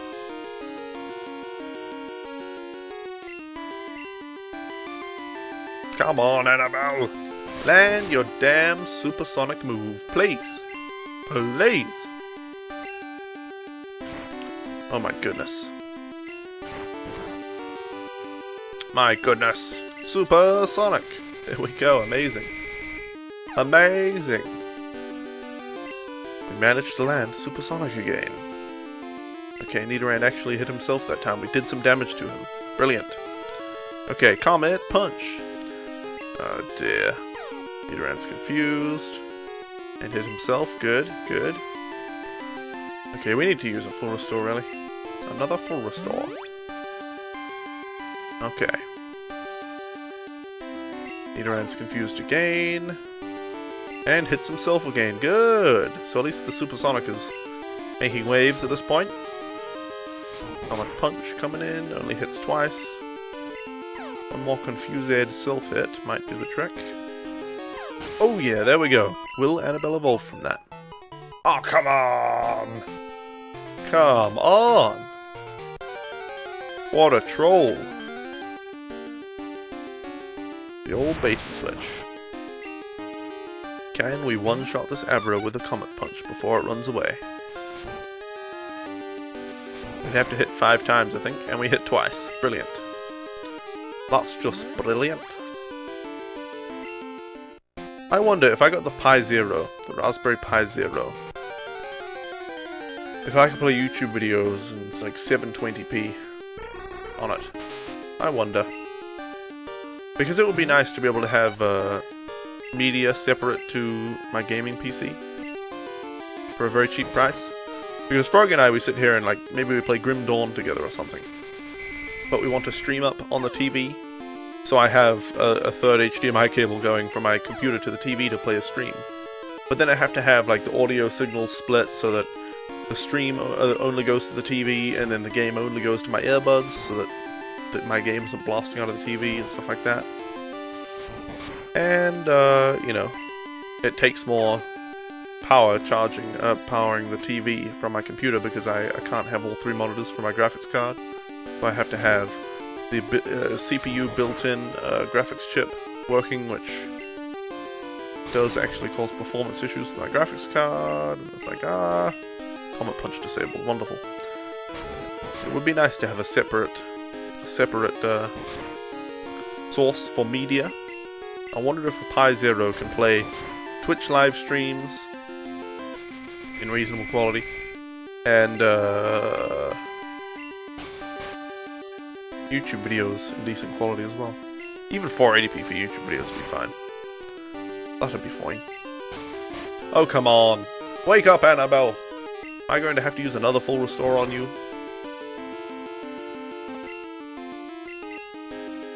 We're down to 2 full restores now. Dear oh dearie me. Dear oh dearie me. Okay, use Tackle Attack. There you go, a critical hit to finish the job. Will that level you up? Wonderful. Annabelle is level 18 and is evolving to Ledian. And this is Pokemon number 240. Oh yeah, oh Ledian looks cool too. Ledian looks cool. Finally. Alright, let's head back to Goldenrod. These eggs must be close to hatching. Surely. Surely they must be close to hatching. One of them anyway.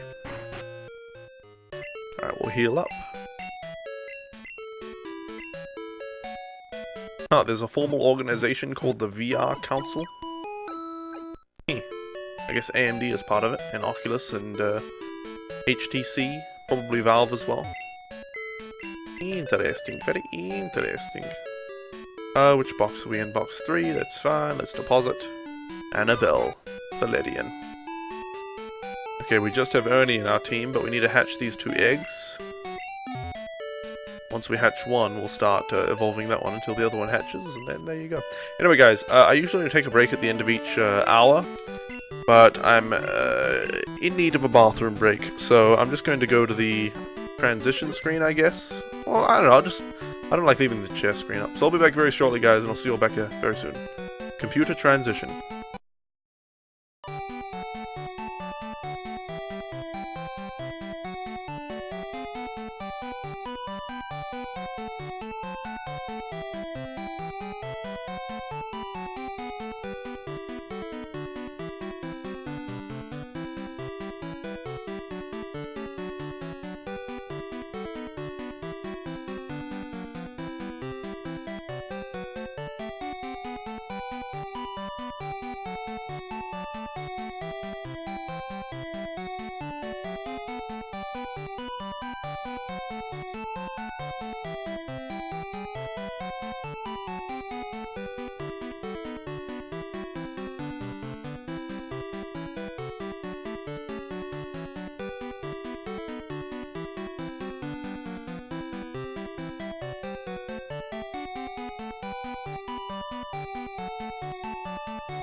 Alright, I'm back.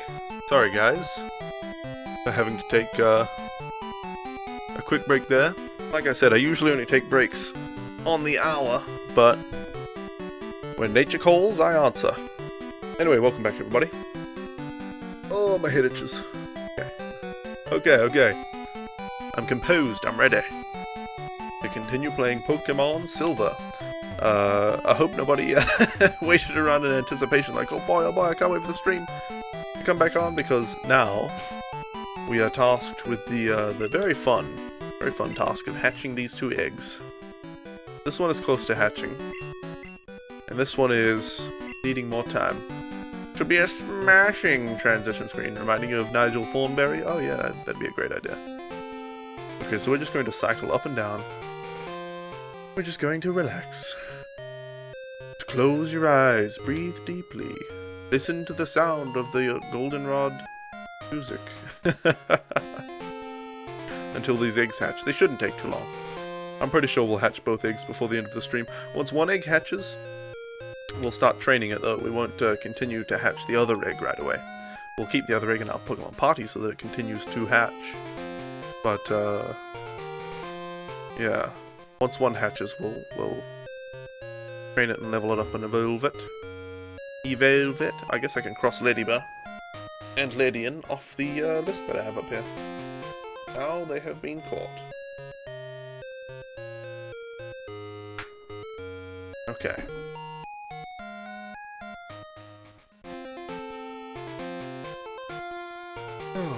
You know, I want to show you. I always want to show you guys stuff about my game. But one thing I can tell you, but can't really show you yet, is that the game graphics themselves are very low resolution. Oh, pixel art. Oh, it's that retro look, guys, that everybody hates. But the game, that's just because I'm bad at making graphics, so I'm just making it all in really low resolution to make it easier on myself. But then I'm using an upscaling shader, and I've got a few different shader options. At the moment, you can do nearest neighbor, which just means it looks like pixelated and like that retro feel, which I hate.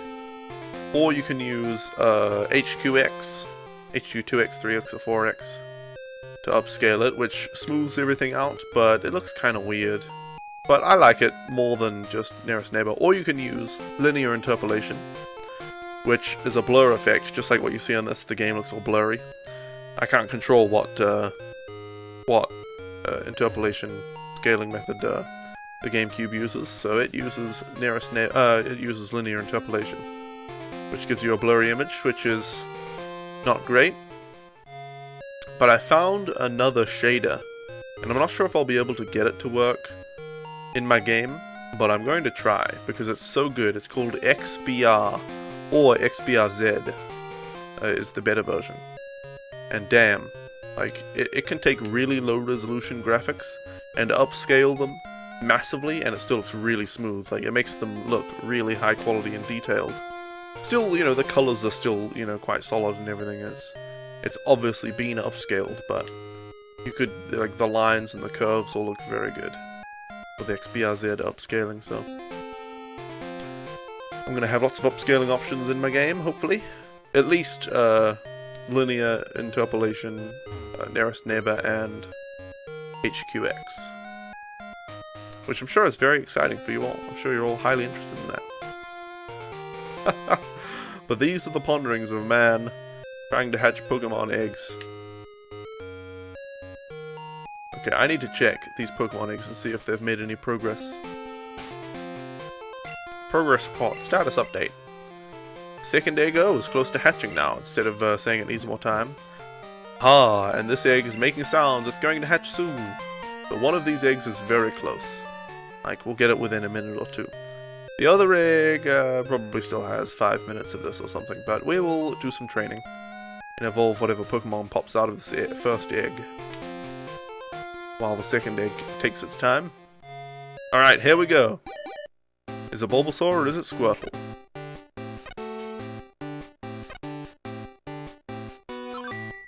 Squirtle! Squirtle came out of its egg. There's no need to nickname this Squirtle. So we won't. But now we can fly to... Look at its head. It's weird. Let's fly to Violet City and find some Pokemon to train the Squirtle against. I wonder if Squirtle inherited any Pokemon moves. I do not know. I don't think it would have, but it might have. Imagine if it got Surf. Actually, I could give it Surf. That's a good idea. Just give it Surf to fight these Pokemon with. Alright, what are our moves? Squirtle, what are our moves? Tackle, Tail Whip, Dig, and Surf. You'll try out my game when you get your laptop back? Well, jolly good. Let's use Dig on Surf on this guy. My game that I'm talking about now that I'm working on is not up for play, but yeah, it all revolves around you. Is free to download, and the link is below my stream. Alright, well that was easy. Squirtle with Surf at level 5 is going to wreck. Wreck, Shrek, and E-Wreck. Dig and Surf, all you need, yep. Oh, get wrecked.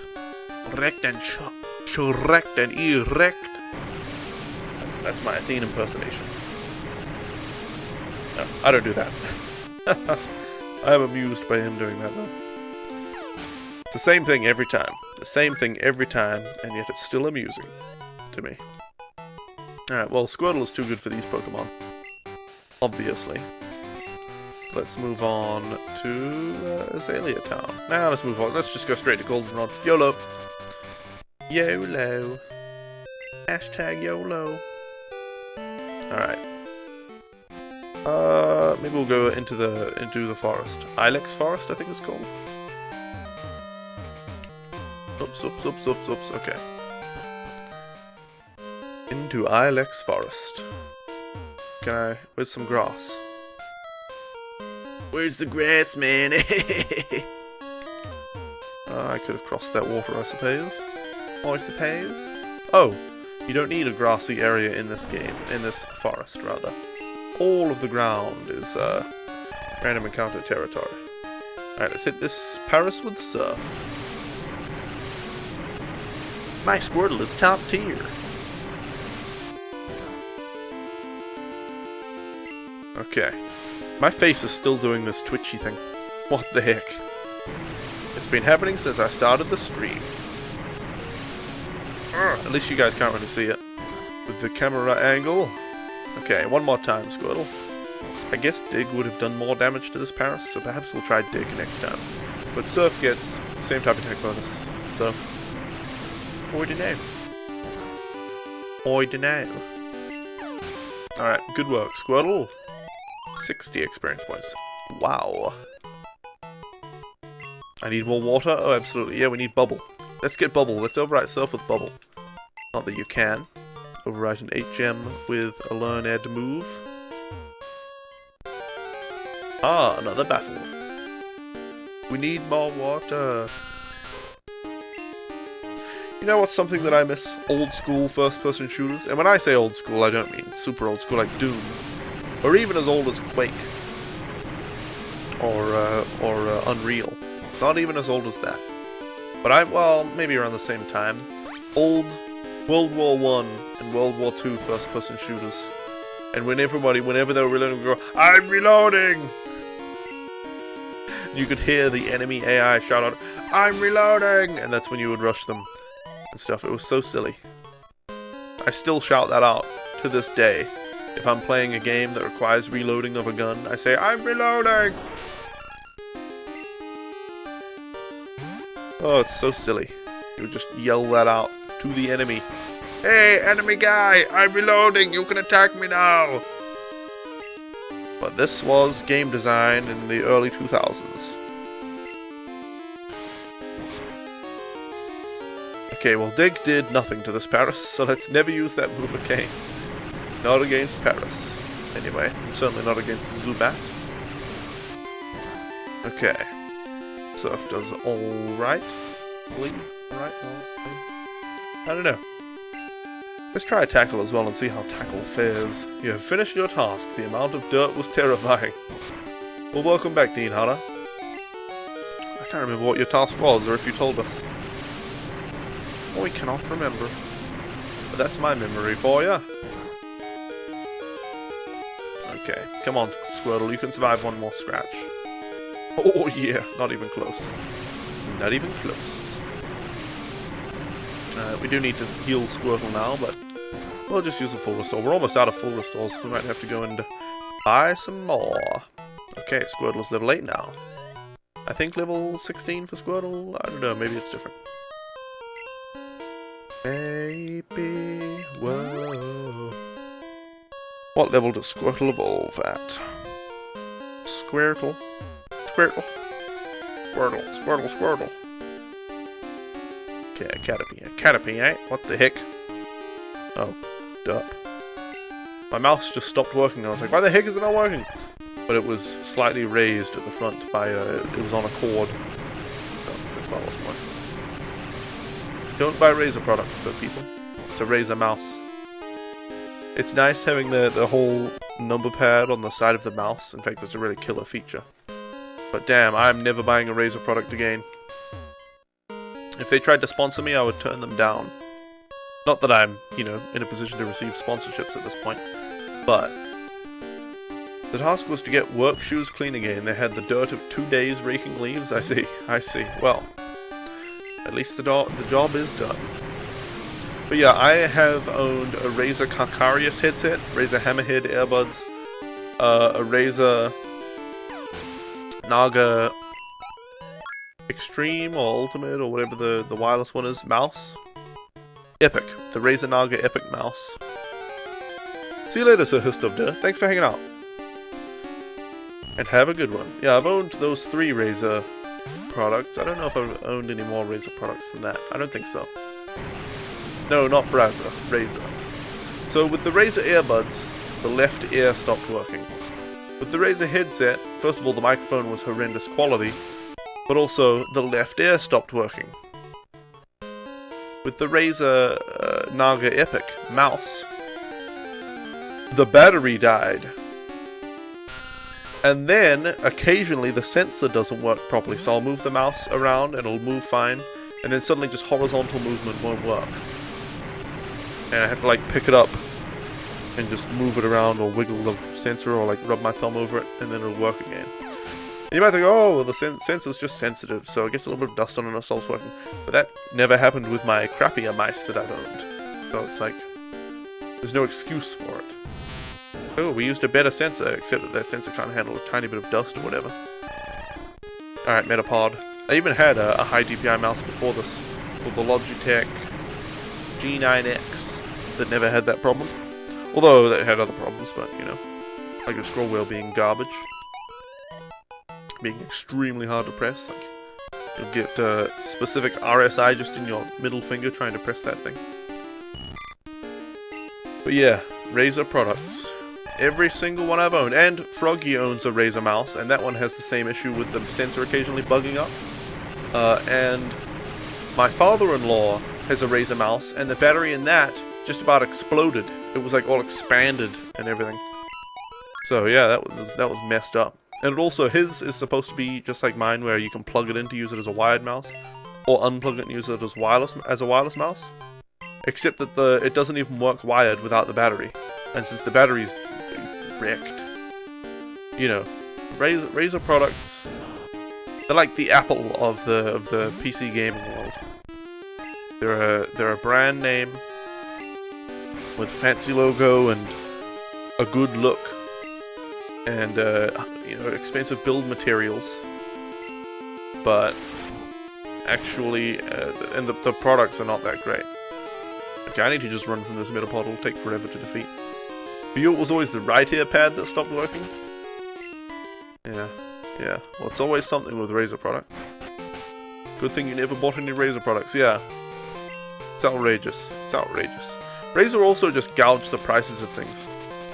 Like, I can't remember what laptop it is, but there's some laptop that they teamed up with some laptop company. I can't remember. Maybe it's an Acer laptop or something. And the specs of that laptop are exactly the same as a cheaper laptop that the same company produces, except it has a Razer logo on it. It's like $100 more, but the Razer themed one. So stupid. Yeah, Razer, bleh. Razer gets a big poo-poo and a thumb down from me. A thumb down. Logitech has been better than Razer for gaming stuff. I had the Logitech G35 headset, which was overall good. It had a good mic and good sound quality and all that. But I had an issue with it, so I had to send it in and they replaced it, so that was good, because it was just an issue with that particular headset. They're like, oh well, it's screwed. We'll send you a new one. It's like, sweet. So I did have an issue, but they sorted it out really quickly. I don't know. It's just the design with Logitech's gaming stuff has never been quite on point. You know, it's like slightly uncomfortable in one way, or it's like the headset was really tight, but would still slip on my hair, still slide around. That was annoying. And the G9X mouse that I had, the scroll wheel to click it was really tough, extremely stiff, and the shape was not great either. It's like, and I had the G15 keyboard. That was good. No real complaints with that one. G15 keyboard, that was good. Oh, and also I had a laptop bag from them. I got that for Christmas ages ago when I had a laptop. And that laptop bag was damn good. I used that for everything, not just my laptop. It had like a shell on it. I was like a turtle with that bag. That was pretty sweet. But yeah. So Logitech, you know, much better build quality. Things don't stop working in a day, unlike Razer. But just the design is not, or hasn't been there in the past. I don't know. Maybe nowadays Logitech designs better stuff. Maybe. Frankly, I'm just using these wireless earbuds from some company named Tsumi. And I'm using a CAD U37 microphone. It's just, you know, a cheap microphone that I found that has like decent quality and everything. Hey, Egalos, welcome. I'm still using my Razer Naga Epic, but I have to use it in wired mode because the wireless thing stopped working, like I said, and I still have issues with that, but it's okay. I'm using a Gearhead wireless mouse, wireless keyboard. Gearhead. This thing's actually pretty good. It's quite small, which I like. I like that it's small. And the batteries have lasted since I got it like 5 months ago, so batteries last forever in this thing. The sound systems, like regular speakers, have a nice design, you reckon? Oh, that's good. Logitech sound systems. Actually, that's true. I had a friend with a whole Logitech speaker setup. Yeah, let's see what else I'm using. I'm just using, you know, an Acer monitor and a Dell monitor that I got secondhand. I got it at a pawn shop. That was a good find. Yeah, I don't know. In the end, I've had the best experience with just off-brands and stuff, really.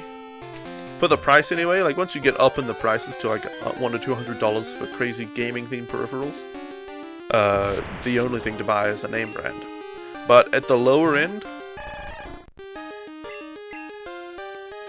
Gearhead, sure, I'll buy your keyboard. It feels good. I tried typing on it. Oh yeah, that's good. Works well. You know, CAD made this microphone. Brilliant. No problems with it. Niwa made this microphone stand. It's like the cheapest mic stand ever. Great. Some random Chinese company made it. Awesome. Works perfectly. You know, that's what I've found. That's what I've found with mid to low range stuff. You don't need a name brand at that level. And let's try dig against this drowsy and see how we do. Let's see how we fare. Okay, come on now. Okay, good. One more dig will do the trick then. Just one more dig.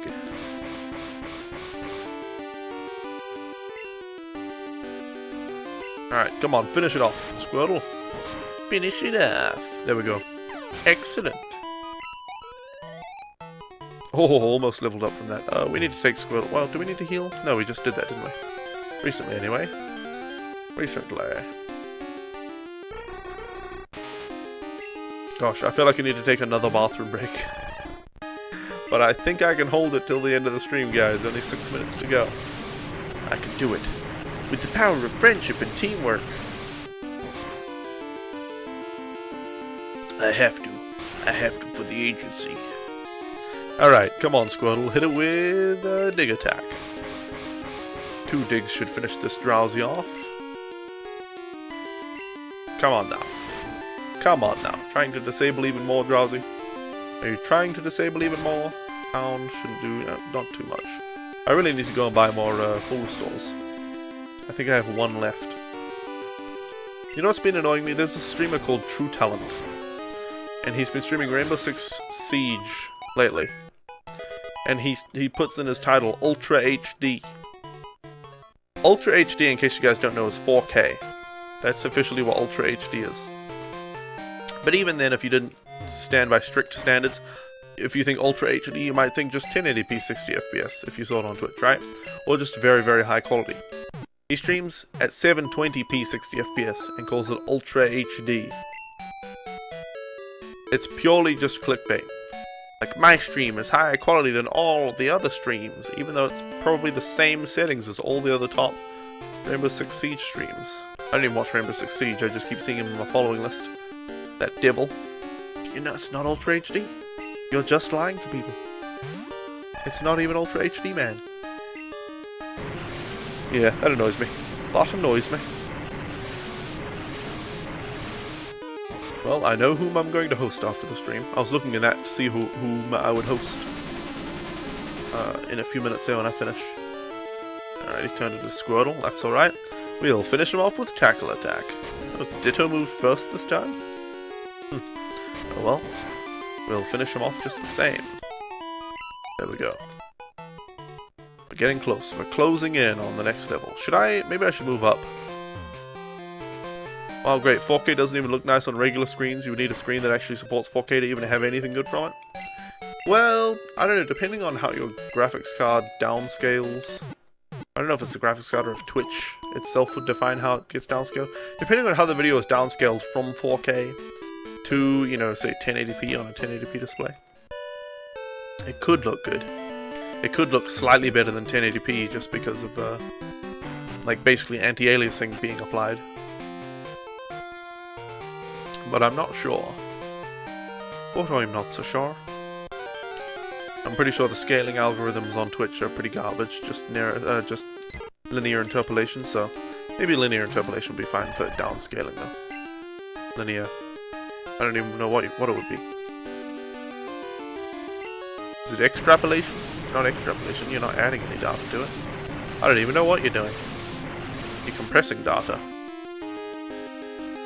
Is it any kind of terpolation? Or appellation? Pelation? I don't know. I don't even know.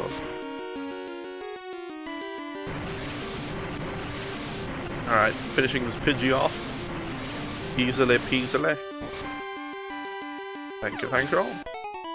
Okay. Good, Squirtle's level 13. Trying to learn Water Gun. No, we have Surf. Don't you know the difference, Squirtle? Come on now. You already know Surf, why would you try to learn Water Gun? Tell me, Squirtle, why should I teach you Water Gun?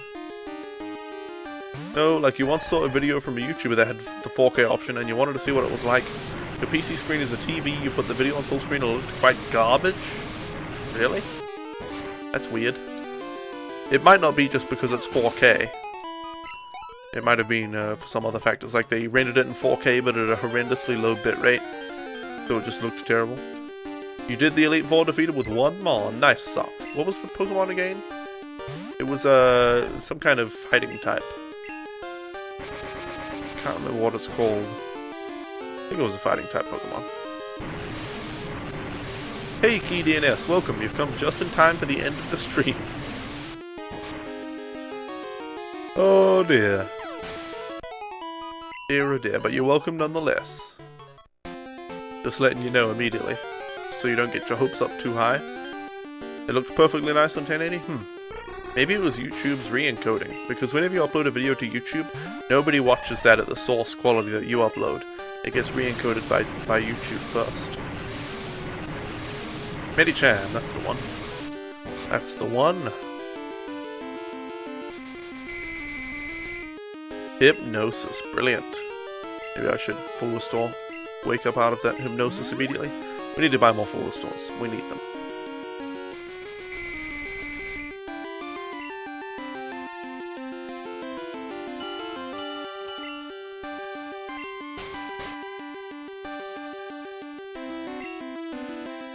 Unbelievable. I use the full restore to get out of the hypnosis. And it immediately hits me with hypnosis. And it just disabled Surf. Oh, you bastard. You bastard, Drowsy. At least by the time we wake up, Surf might be available again. The disable might run out. Oh dear. Come on now, Squirtle, wake up. Fire Punch, Thunder Punch, Ice Punch, and Drain Punch. Almost full coverage, really? What is Drain Punch? Is it a fighting type move that increases your health or something? Okay, he tried to use Hypnosis again, but at least he missed this time. Okay, Surf is no longer disabled, so we can finish him off with the next attack. Finish him off with Surf Attack.